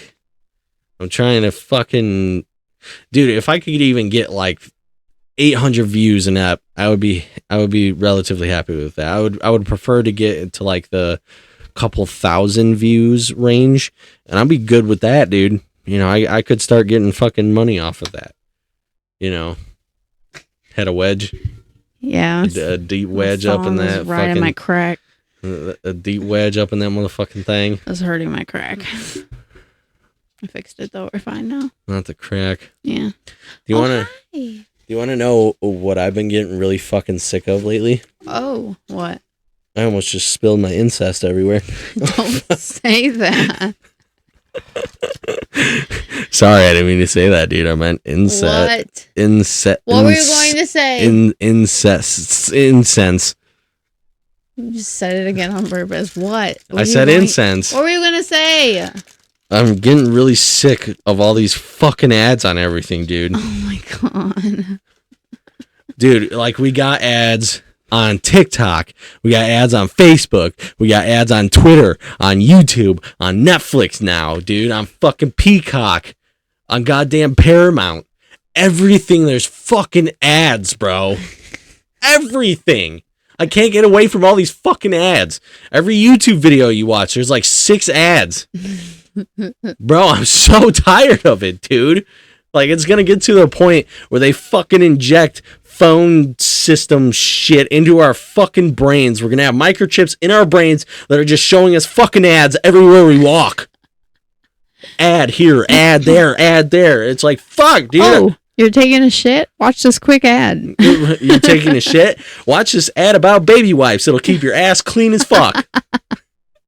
You're jerking off? Check out fucking this lotion, dude. It's super silky smooth and it'll have your cock feeling very nice. Stop saying it. Ugh.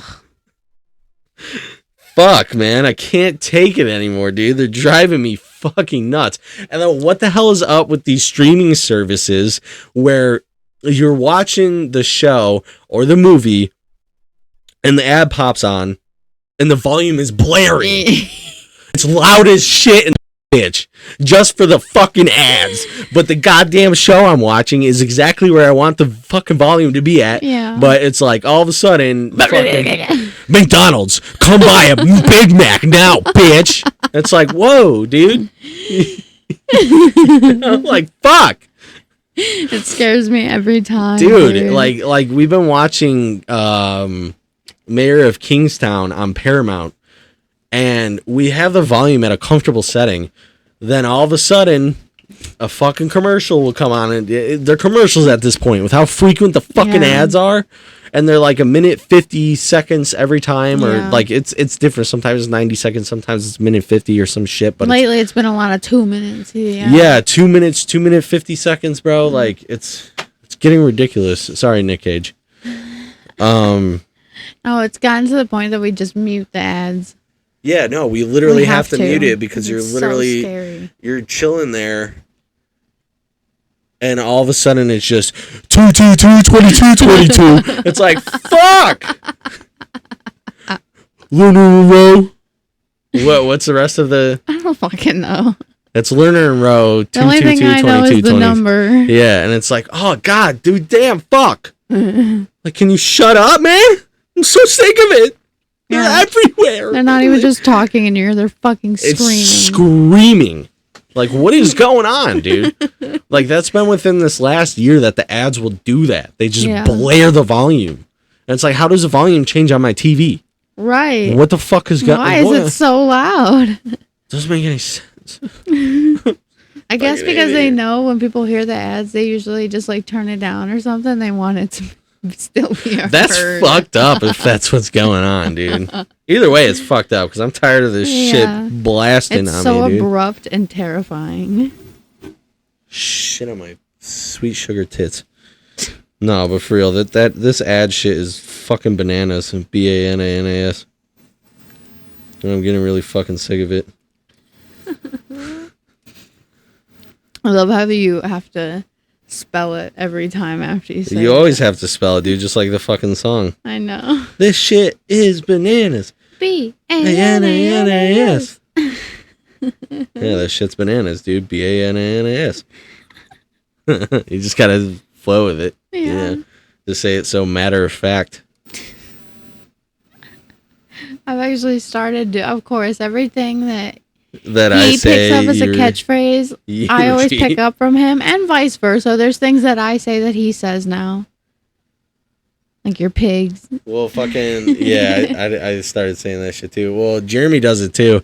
And what we do is, like, when we say a certain thing, we try to beat each other. So, like, if I'm like, that shit's bananas, Jeremy will just be like, bananas. Like, to try and beat me before I spell it. It's fucking hilarious, dude. I miss talking to him. Yeah. So recently I got let go from my last job. And, you know, so before we went to that music festival, of which I will not say the fucking name, I was going through a bit of a depression. I was kind of already depressed at my place of work because they really just treated me like shit. Yeah. You know, like they really did. And they treated all the sales reps that work there for them. I'm not going to say the name of the company, but oh, I can hear that.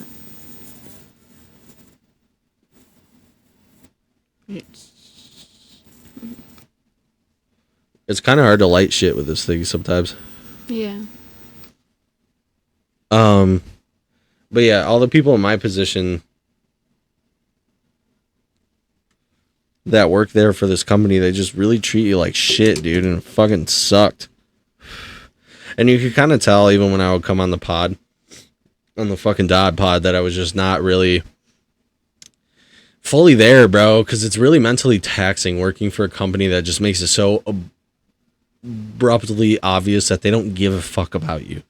And it sucks, because like you make decent money doing what I was doing for that company. Yeah, they paid you pretty well. I lived comfortably, but I earned that money. I worked my ass off for it, and they would just give us pay cut after pay cut and try to paint it up like it was a fucking good thing. I worked there for almost 5 years, and they gave us like 3 different pay cuts in that time frame. And they would cut our pay so low by throwing shit at the wall to see what would stick. You know, they would do that bullshit, and then they would wait and see how many people quit, who leaves, and then wait until they got to bump the pay back up. It was a really fucking shitty business tactic and a really shitty way to treat their employees. And they would do that time and time again. And it would always fall on us. You know, we were the front lines of the company, and everything would always fall on us. It was fucked. It was terrible. You know, any shortcomings of the company, it was our problem we had to deal with. It was stressed all the time. Yeah, it was stressed all the time. Tired all the time. Fucking exhausted constantly. It was impossible to get time off of work sometimes.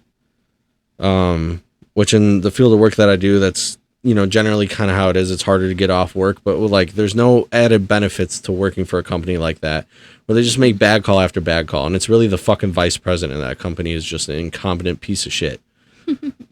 It's just the truth. Everybody there says it. You know, that's the most that I'll go with talking about all that, just because I don't want to mix work and what I do outside of the podcast, like professionally. too much, but I just had to vent about that a little bit because there's a lot of bullshit that goes on there, and I just wanted to be honest about it real quick, and that's all I'm really gonna say, because I don't want to see I don't want a future employer to see this and get worried that I'm going to badmouth a place that I work at, but I'm no longer with them, and that's as far as I'm going to go with it. So if you see this and you decide you're not going to hire me over that, then don't fucking hire me. I don't know what to tell you, because I didn't name them by name. I said my truth about it, and that's it. You know? And that's as far as I'll take it. So yeah, I've been battling with a bit of depression, being unemployed for like the past month. Luckily I had money saved up, so I'm not falling behind on any bills. But you know, it's been a little rough. Figuring it out, you know. At first it was very rough. And then we went to the music festival, and it just kind of washed a lot of that away, pretty much all of it. I don't really feel the same levels that I was feeling. You know, I have another job lined up that I am excited about.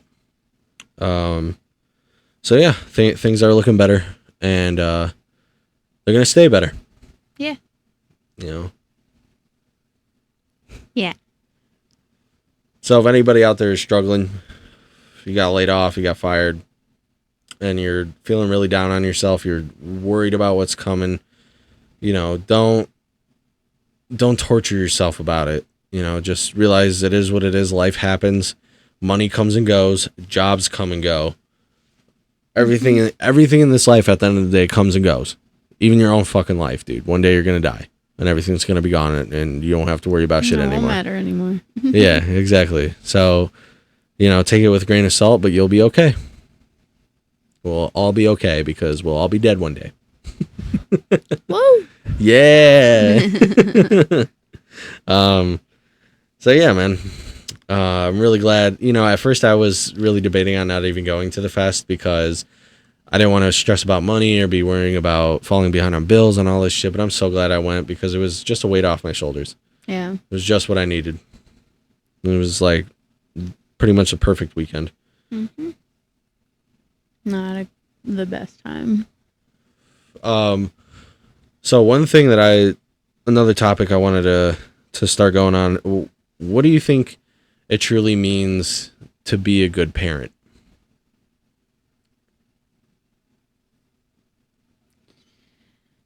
It's hard for me to say, because we're not I'm parents. not a parent, but From your perspective, what would you define a good parent as?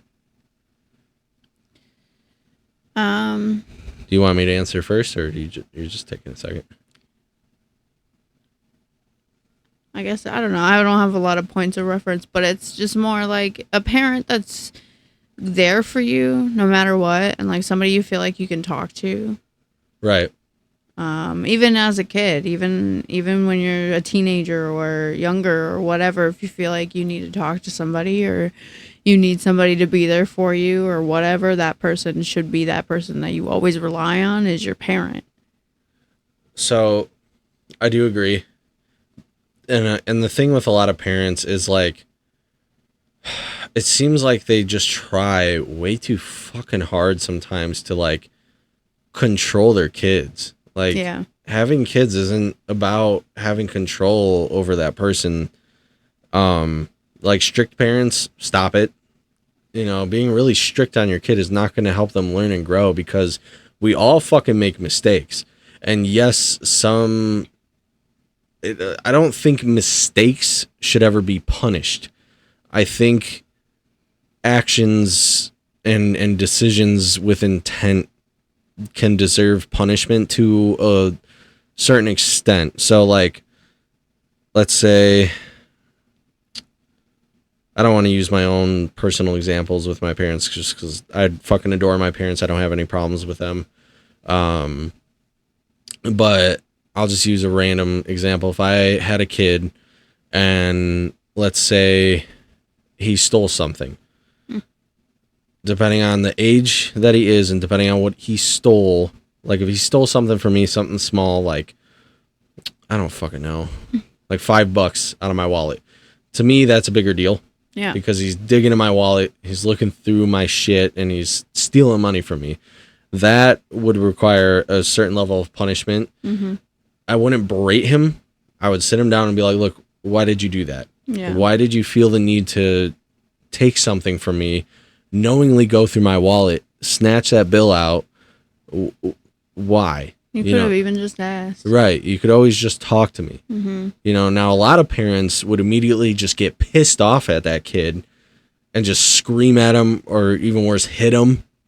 Or, you know, it's just those kind of traits are not going to contribute to any growth for that kid. Talk to them. So I actually had a conversation earlier today about kids, because obviously school bus kids, but it's kids learn. I also used to be a teacher, so that helps. But kids learn from their mistakes or the things that they do wrong when you just sit them down and you talk to them like you're on the same level, and you actually teach them why what they did was wrong and how they can go about it differently. If you just straight up yell at a child and tell them, like, don't ever do this again, blah, blah, blah, and you're just screaming at them and they don't actually learn why or how they did was that wrong and how it can affect other people, they're just going to keep doing it. They're going to find ways to do it without you knowing. To add to that, though, the punishment that you should do is when you sit down, you talk it out with them, you let them know, like, hey, look, for doing this, you need to be punished. You know, like, you need to understand that this shit isn't going to fly. You can't be doing stuff like this. We've come to an understanding. We agree on this. I need to take something away from you for an indefinite amount of time. Or you need to be restricted from something. And, you know, carry it on from there. And hopefully the kid will be level-headed enough to understand that and not flip out. I know every kid's different. Some kids will just fucking are bad eggs. But the kids that are bad eggs, it pretty much always stems from the parents not being that great to them, to be honest. Yeah. It's also kids, depending on what age, too, especially when they're younger. Yeah. It's their whole world. Like, everything is the end of the world. So if you take away something or you restrict them, I mean, most likely you're going to get that reaction. You're going to get a kid throwing a temper tantrum or being all upset about it because you're taking something from them. Even though they took from you, they don't understand the difference. Right, yeah. So that's what I mean. Like, yeah, definitely still, it should still be something that they learn a lesson from. Like, oh, okay, I don't want to do this again because then this is what's going to happen to me. Right. But it should still be something that, like you said, you should be on the same level, like on the same page. At least talk to them and explain to them, even if they're younger and they can comprehend. Because even when kids are that little and they can't communicate right, they still hear everything. They still hear us. They know what we're saying. They can hear us in the womb, dude. Like, they know. Kids absorb a lot. Everything. They watch us. I remember a lot from my very early childhood that most people really don't even remember, but I fucking do, man. I remember some dark shit, you know, and I remember my parents fighting a lot. I remember I was in a booster seat. This is a pretty personal story, but I was in a booster seat and I witnessed my mom being choked by my biological father, you know, and that shit has stuck with me for like my entire life, really. Well, especially like even when you're, like I said, when you're babies and you can't even communicate right, your parents are the only people that you know in the world. So you're people watching. You're watching their actions, what they do, what they're saying. Like, even if you don't actually know what the hell's going on, those are your only references of how to be a person. So, like, I was so little witnessing that. I was stuck in a booster seat, and I didn't even know how to get out of it. You know, I just saw it happening outside of the car. They were screaming at each other. It was just, you know, I mean, well, they were screaming at each other, and then she wasn't screaming anymore. Obviously, you know why. And he was just screaming at her while it was happening. And I was just stuck in this fucking thing, dude, and I couldn't get it off. And I was just screaming and crying and freaking the fuck out and just thinking, like, I just want to save my mom. I just want to save my mom, dude. And I felt so helpless and so small and so useless and just all the worst fucking feelings that obviously not a man, but that a very young boy could feel, because young boys always want to be men. Mm-hmm. That's what your whole goal is as a young boy, is to become a man. Yeah. You know, and it just completely destroyed that. witnessing that, being stuck in it, being trapped, it stemmed a lot of insecurities for me for kind of the rest of my life. I mean, I've gotten through that, but it's hard, bro. Like witnessing, having kids and doing shit like that in front of them is very detrimental. Like, I don't blame my mom for that situation at all. She made the best out of the situation that she had by having me so young. I don't blame her. She did what she could. She did everything for me. I'm nothing but thankful to her. But, for anybody out there that's in a toxic relationship, that's in a really rough spot with the person that you had that kid with, if it's like that and the kid's seeing it, leave that person that you're with. You don't need to be together, because I see this common narrative online of like the right wing, the grifters, the fucking red pill guys that are saying like parents need to stay together at all costs. Get the fuck out of here, dude. No. You could still coexist as parents without being in a relationship together, because if you're together and it's like that where you're fucking hitting each other or fighting all the time, even just your parents yelling at each other in front of a child and having like a screaming match is not good for a child either, because my mom and technically, my stepdad, but I call him my dad because that's my dad. The other guy that fucking I came out of is fucking nuts. That's not my dad, dude. He's a sperm donor. Okay, no, fuck that guy. I know. She knows. I know the feeling. He's literally a crackhead summer right now, and fuck that guy. I hate him. Well, I don't hate him. I don't really have hatred in my heart for anybody, but I just want nothing to do with him. And if you ever pop back up, I would just either walk the other way or beat the shit out of him. I don't know. I have hatred in my heart. Well, yeah, I understand yours, but yeah, he's put me through a lot of shit, and my dad's always been my dad for me. But like I said, with this whole narrative that I see online that parents need to stay together no matter what, fuck off. No, because the kid, like I said, they're people watchers. They watch us, and like from personal experience, like when you watch your parent go through that, and like your mom, like you said, like especially for a boy, but even for me, like growing up, when you see your mom going through that kind of stuff, you really just start to think that that's normal. Like that's okay, because your parent is clearly still staying with this person. It's still okay. It's still fine. They still love each other. But then this happens, and then it happens again, and it normalizes it completely. Yeah, you just become like numb to it because it just seems normal, and it's not normal. And you don't want your kid, boy or girl, to grow up thinking that that's what they need to get into because, oh well, my parents stayed together forever.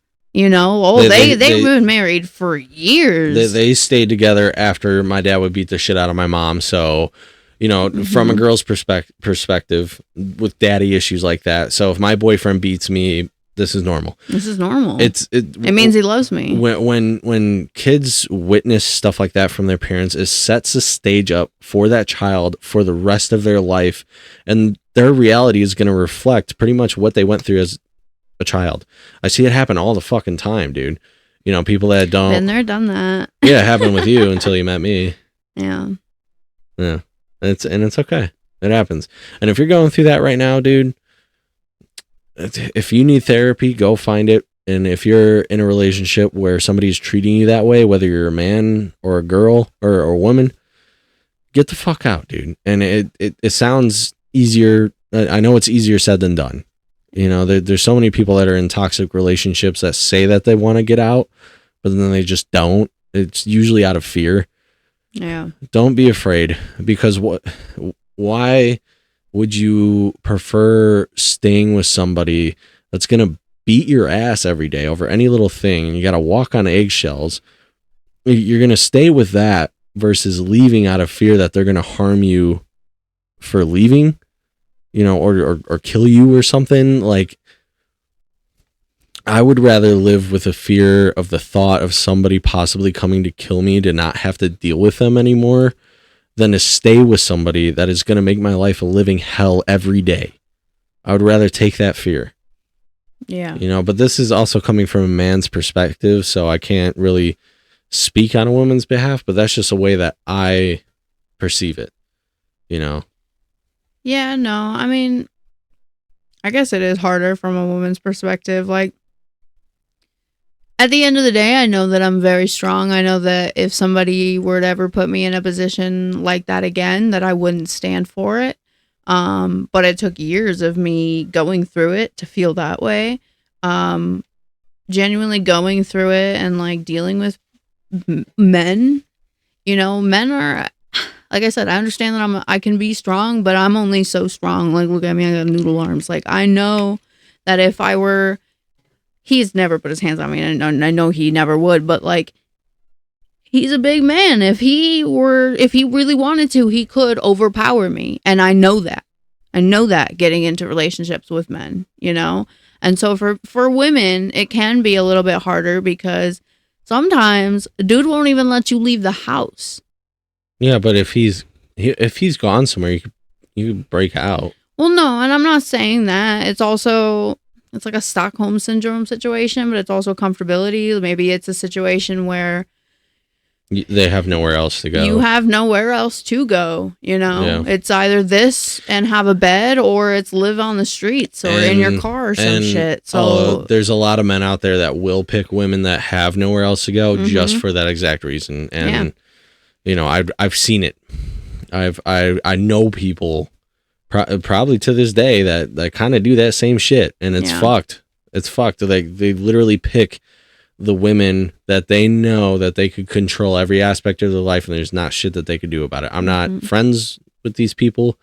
I've literally cut people off for that exact reason and disassociated, and I let it be known that any woman that I'm friends with, come and stay here, dude. Like, I have an open room. If you need to get out to lay low for a little while, my door is fucking open for people that need help that I know and am like personally friends with. Yeah. You know, like the people that I get close with, I tend to keep my circle small because it means a lot for somebody that I share like aspects of my life with. Like my friends, I want to be able to trust completely. Same. Because to me, like, having a really good friend is as strong as a bond as fucking family. You know, a friend can become your family. And as soon as a friend breaks that with me, it's over. You know, it's done. I've cut off a lot of people in my life, and I still do. People that I have been friends with that I never thought I would cut off or just not talk to anymore. One just happened kind of recently. You know, I won't get into the details, but I'm sure you know who I'm referencing. Yeah. And it sucks. Like, I miss him. You know, the last big one that I cut off, I do miss him. But the way he treated me, I couldn't take it. You know, not that he was one that was in a toxic relationship or bad to women or anything like that. It's just a way that he directly treated me. So I guess it's not really relevant, but I'm mostly referencing people that I cut off recently. But anyway, I'm rambling. Yeah, it's a touchy subject, and it's hard to pinpoint exactly what the solution will be for women that are going through a relationship like that. I think it's, if you have the lifelines and you have the people, if you have somewhere to go, even if it's just crashing on somebody's couch for a little while, anything is better than that. I mean, like I said, I've lived in my car. Like, living in your car might even be the best move for you, even if it's just for a little while. You got to do what you got to do. Especially when there are kids involved, you know, like I said, that you don't want your kids growing up thinking that this is okay, because it's not okay. And don't let anybody tell you stay together no matter what, just for the kids. If you guys are fighting all the time, you're just gonna fuck up those kids You're gonna make the situation so much worse for your kids, and they're gonna reflect off of what's going on with you, and it's gonna imprint on them for the rest of their fucking lives. Get out. Yeah. End that relationship. Be there for your kid, though.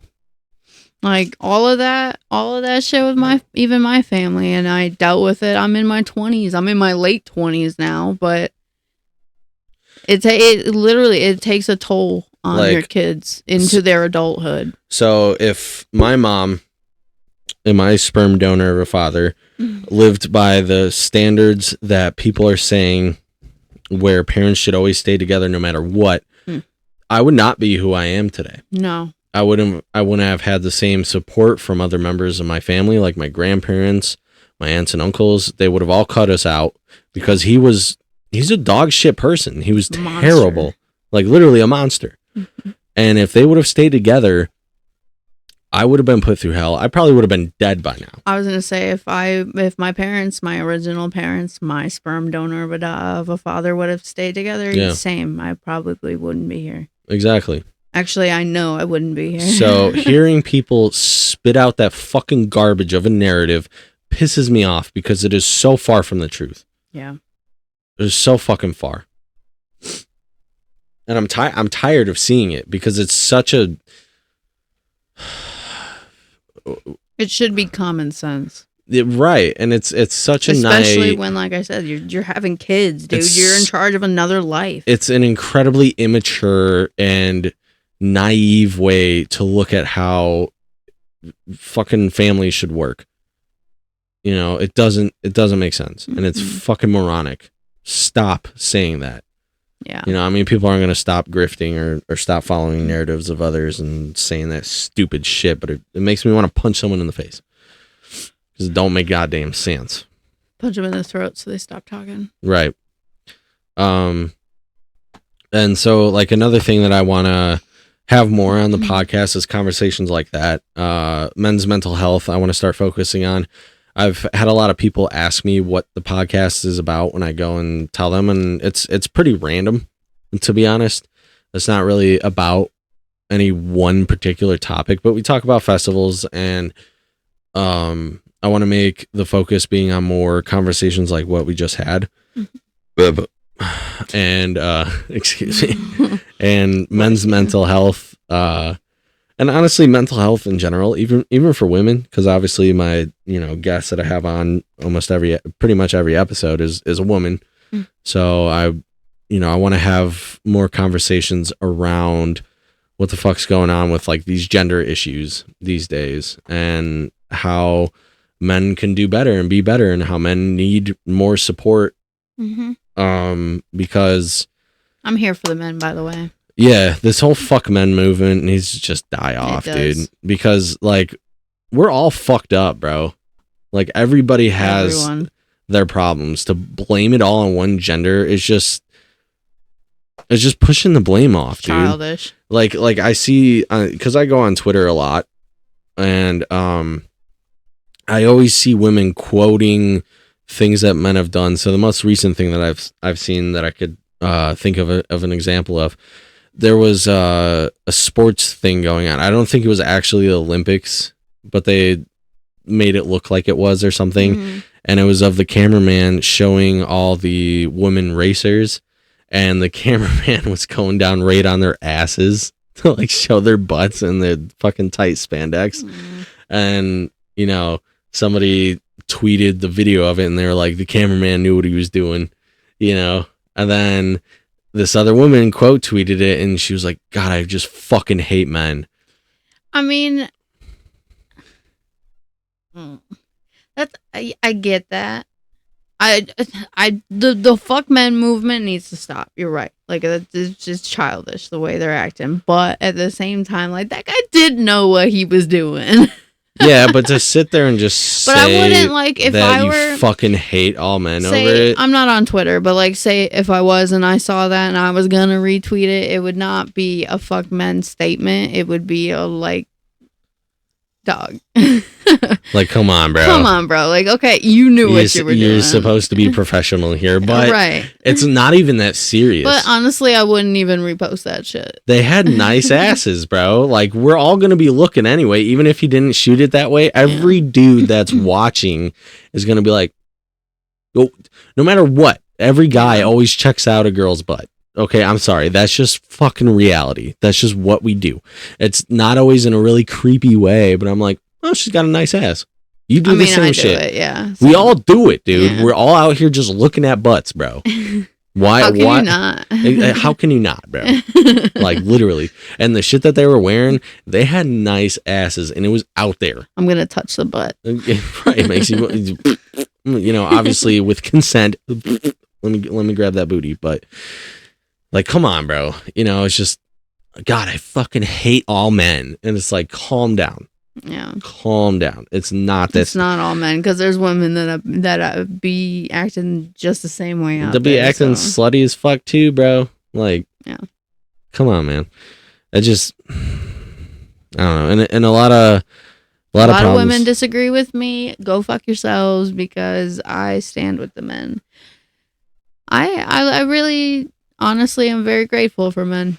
If you know, unfortunately, I've not had the best men in my life, but I'm still grateful for them, because I know. And I had a conversation like this earlier today too.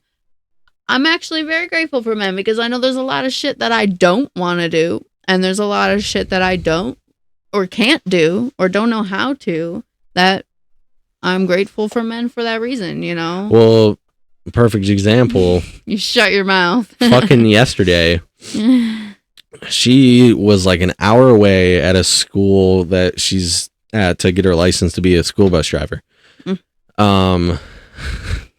She calls me up. She's like, so she has a shitbox car that I bought her like last summer. It's a piece of shit. I spent like $1,400 on this car. The total rust bucket on the bottom. You know, it's been running okay so far. You know, someone these not any real issues. Knock on wood. She calls me up and she's like, my car won't start. I'm like, fuck. What's it doing? She's like, I don't know. I try to turn it on and she's like, it runs for like a second and then it just like dies out. I'm like, well, I mean, just from you telling me that, it could be any number of fucking things. It could be your alternator. It could be the starter. It could be anything. The spark plugs. I don't fucking know, dude. And yeah, I don't know shit about fuck when it comes to maintenance on cars. And it's funny because it was. I'll get to that. So she's telling me all this shit, and she's with two other dudes that are mechanics. Yeah. You know, I gave them shit today, by the way. Okay, good, because they're fucking idiots. They're like, I think you're just out of gas. When like 2 days before she put in $20 and it was at a half, right? Mm-hmm. It was at a half a tank. When she was trying to start her car, is reading between a half and a quarter, you said? Yeah. And I'm like, okay, well, their reasoning was, since it's an older car, because it's like a 2000, you know, it's old. Like, well, with older cars, you know, the gauges aren't always right. And I'm like, okay, yeah, but that's not, I already knew you weren't out of fucking gas. Like, I knew I wasn't either. I had some money on me. I was planning on putting you were convinced by what they were saying. Well, that was only because, I mean, like I said, they're fucking mechanics. Like, they had me sitting in the car while they were checking everything out. The guy was like 110% confident. Like, he was under the hood. Like, he had his head in there. You know what I mean? Like, he was looking at shit. Yeah. So when he popped his head back out, all they had me do was trying to keep starting it. So I was in the car. I wasn't looking. They're mechanics. And he came out and he was like, everything looks fine. You know, like, maybe, you know, like I said, he's now, it was reading at that point, it was reading at a quarter, because I'm just like starting it, whatever. Yeah. And so now it's reading at a quarter. I still knew I was fine. My plan was to get gas on the way home.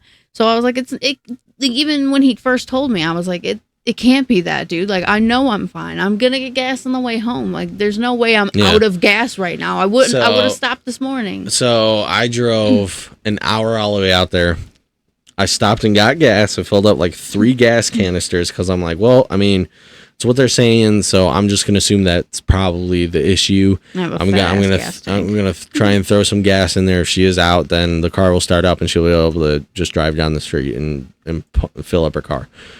So I stop on the way. I fill up all those gas cans. I get out there to her. I immediately just get out and I'm like, all right, well, I'm just gonna fucking dump a gallon in there. I dumped it, you know. I don't know what size those jugs are. They're more than 1 gallon, though. I think they're like 5-gallon jugs. Canister. Yeah, so I dumped the whole thing in there. I'm like, okay, trying to start it. Did the same thing. It was starting, but it was like really struggling. And then I was like, just turn it off. It sounds fucking terrible. went up to the engine because our hood was still popped. Took me 2 seconds to figure it out. Her fucking coolant was completely empty. That bitch was bone dry, dude.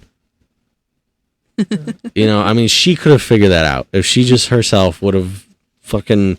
I'm not throwing shade. I'm not trying to be a dick, but like,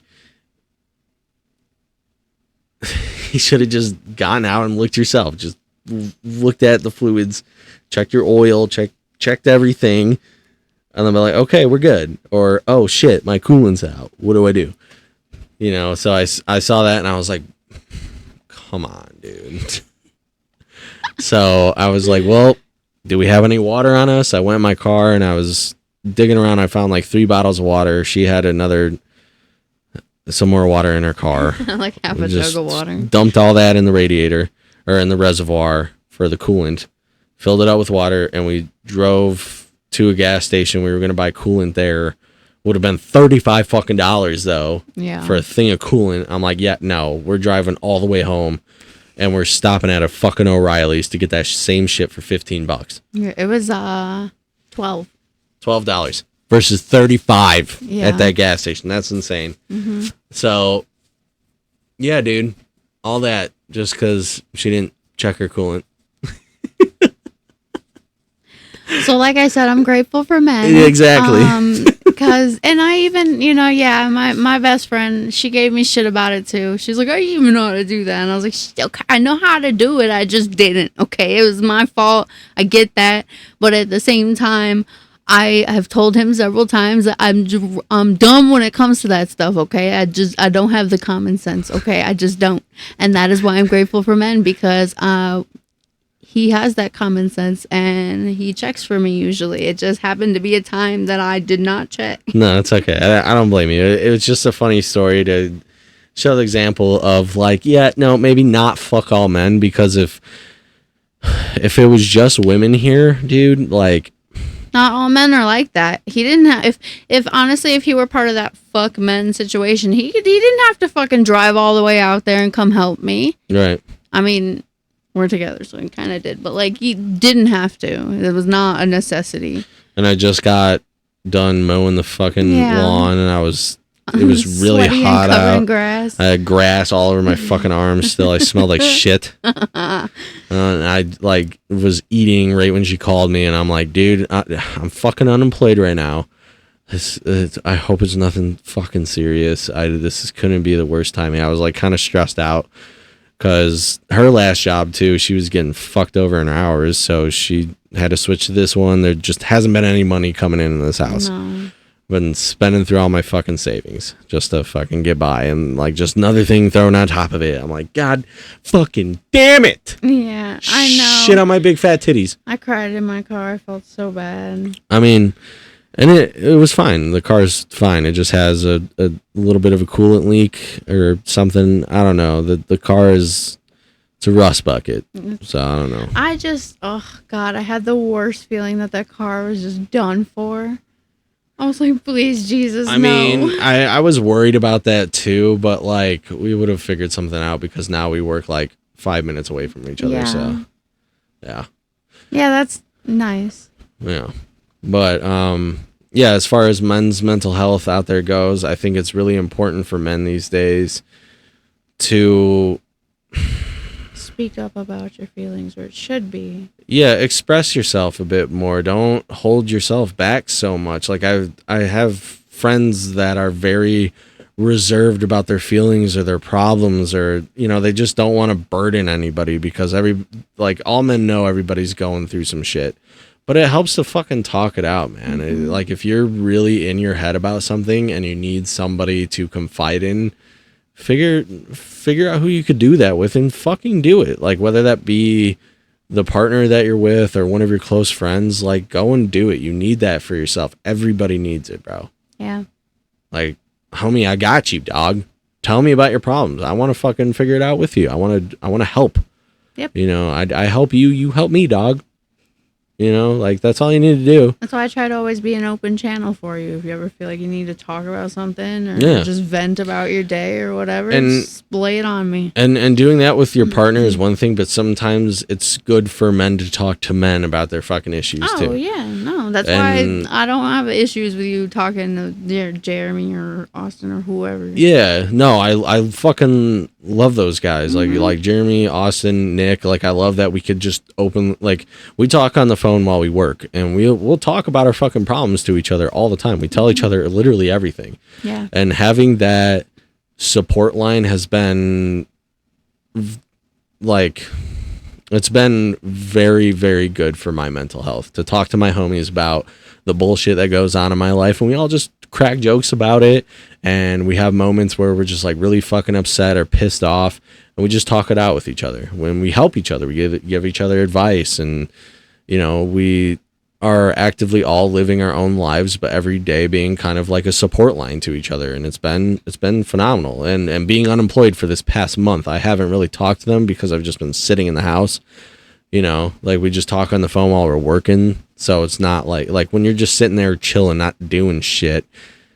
And they're like actively working. Yeah, it's kind of hard to have a conversation like that. So it's like you got to do it. Like for us or for anybody else out there, if you do a job where you can just talk on the phone almost all day, call one of your homies up and just be like, "Yo, you want to talk while we work, bro?" You know. I've called Aviel a few times, even when I was working at Amazon. Yeah, It's nice to have somebody just to talk to while you're working, doing your shit, because it's like to me, I'm like a truck driver and a salesman. I'm a vendor for grocery stores. I sell them food products, and most of the day I'm pretty much by myself or walking through grocery stores, not really talking to anybody. So might as well be on the phone with the homies, man. Yeah, there's times he's even called me and we're on the phone for like hours while he's at work. Just shooting the shit. Yeah. So yeah, you know, and there's just like a lot of men put so much fucking weight on their shoulders without expressing how they feel at all. And you don't need to be so wound up tight or so angry with the world, bro. Like men need to find ways to just let some shit go. You know? Yeah. Like just let it go. Don't hold on to the shit that's gonna just drive you nuts, bro. Like that makes you angry or feel negative emotions. Let it go. Let it out, man. Do what you gotta do to make yourself feel better, dog. Because I'm fucking tired of seeing all these wound up dicks just fucking swinging. Stop swinging your dick. Stop swinging that cock and calm the fuck down. I fucking hate it here. Well, that's a good enough episode. We did 2 hours. I'm happy with it. We were in a better place this time around instead of just bitching the whole time. Yeah. Were we complaining a lot?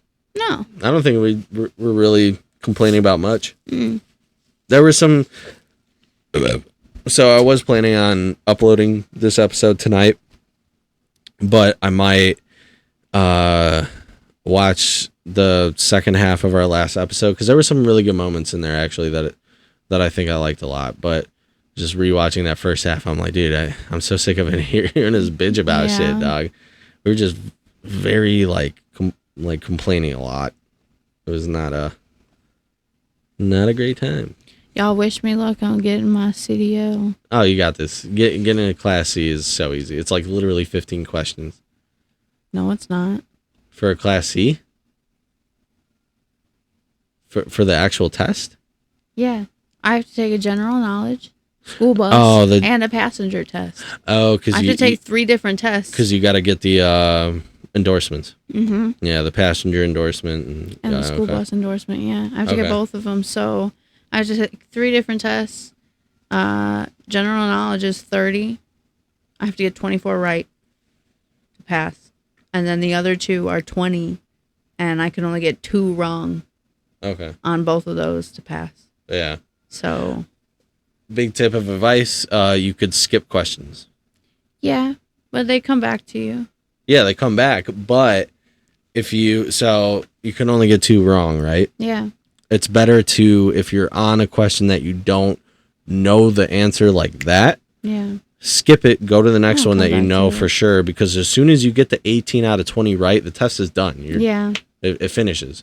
So, you know, if you were to have done all the questions, even the ones that you don't really know, and you got them wrong, you would have failed versus skipping them, doing the ones that easy bag, and you got it. Because that's exactly, once I learned that you could skip the questions and come back to them, I was able to pass so much easier. So my plan is to go Friday and do all 3 of them at the same time. That's why I want to study so hard tomorrow. Because for me, personally, when it comes to taking tests, I have to have it all fresh in my brain. Because my squirrel memory, if I were to go and take it tomorrow based off what I've learned the past 3 days, I'd still have a good chance. But I know I'd have a better chance if I studied tomorrow and then done all 3 with a fresh mind. Have you used the app that I sent you? Mm-hmm. Yeah. Yeah, I keep using it. I've actually recommended it to other people in the class too, because there were plenty of things that I learned today, or that we learned today, that I already knew. Because of that app.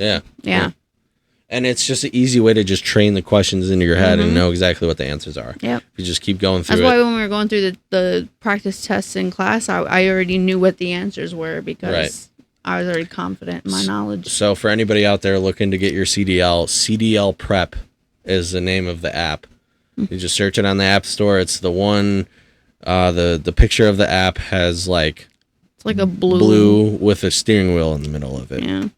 That's the one. And pick your endorsements that you're trying to get, or which type of CDL you're trying to get, because there's C, B, or A. And just run through the questions. Just keep doing that. That I didn't for the CD. I have a Class B CDL. I've had a Class C. I haven't gotten any endorsements because I haven't really needed to, but I've had to take the test multiple times by now. The only way that I've studied for it is by going on that app. I've never read a fucking book, because there's too much information that they give you to quiz you on, that it's a lot to try and remember. You need to know the answers to the questions that they give you, because like just reading the book alone is not going to do it for you. No. Fuck the book, use the app, just keep going through it. The book that they gave us this year, though, like the spiral book that they gave us, I've been highlighting and like making notes for myself. Right. That are easier for me to like associate different answers with different questions. If that helps, but the app is extremely helpful. Right. If the book works for you, then yeah, fucking by all means use it. The blue book that's black and white, fuck that book. Oh yeah, no. I mean, it's like the state issued books. Yeah, that one no. If you're getting the books for your CDL from the state, throw that shit out the fucking window, because it ain't gonna help you. No, I'm talking about the one they dedicated. Well, if you're getting it from a school directly and they're telling you that's to use, then yeah, definitely at least check it out. I can't tell if this has been blurry or not for a while. Okay. That's fine. It's been a little blurry, but whatever. So yeah, anyways, just wish me luck on my test. You got this. All right. Well, thank you for tuning in. Oh, we didn't show them my caterpillar. So at the festival, my buddy had this caterpillar that he called Albus. Albus. With a B. Yeah, the B. And I loved it. I found one on Amazon for like $60. Fucking bought it right away, and I named him Mr. Gibbs. And I wear him around my neck, and I dance around with him at festivals or shows or whatever. He's fucking huge. Yeah. Hold his butt. Let me grab that butt.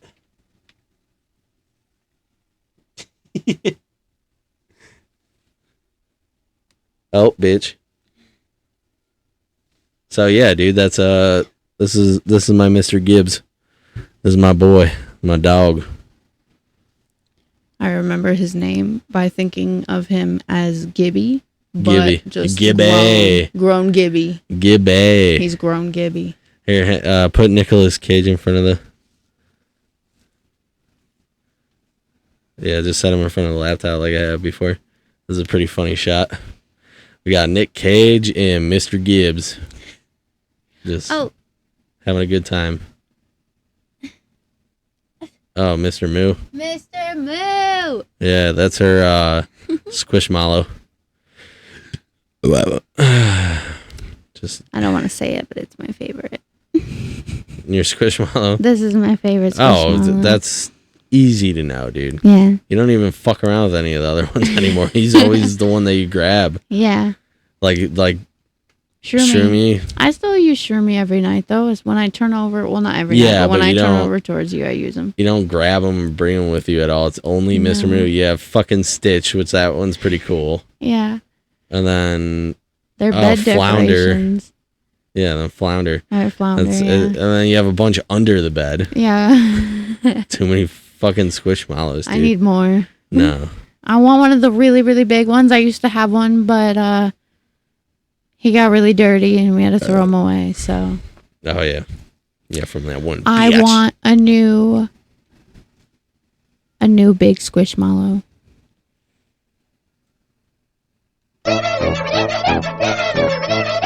I just wanted to play that while I have the stuffed animals everywhere. Or like the Nick Cage pillow and oh wow, what the fuck? That was fucked up, dude. That was fucked up. Hold on. Scares me.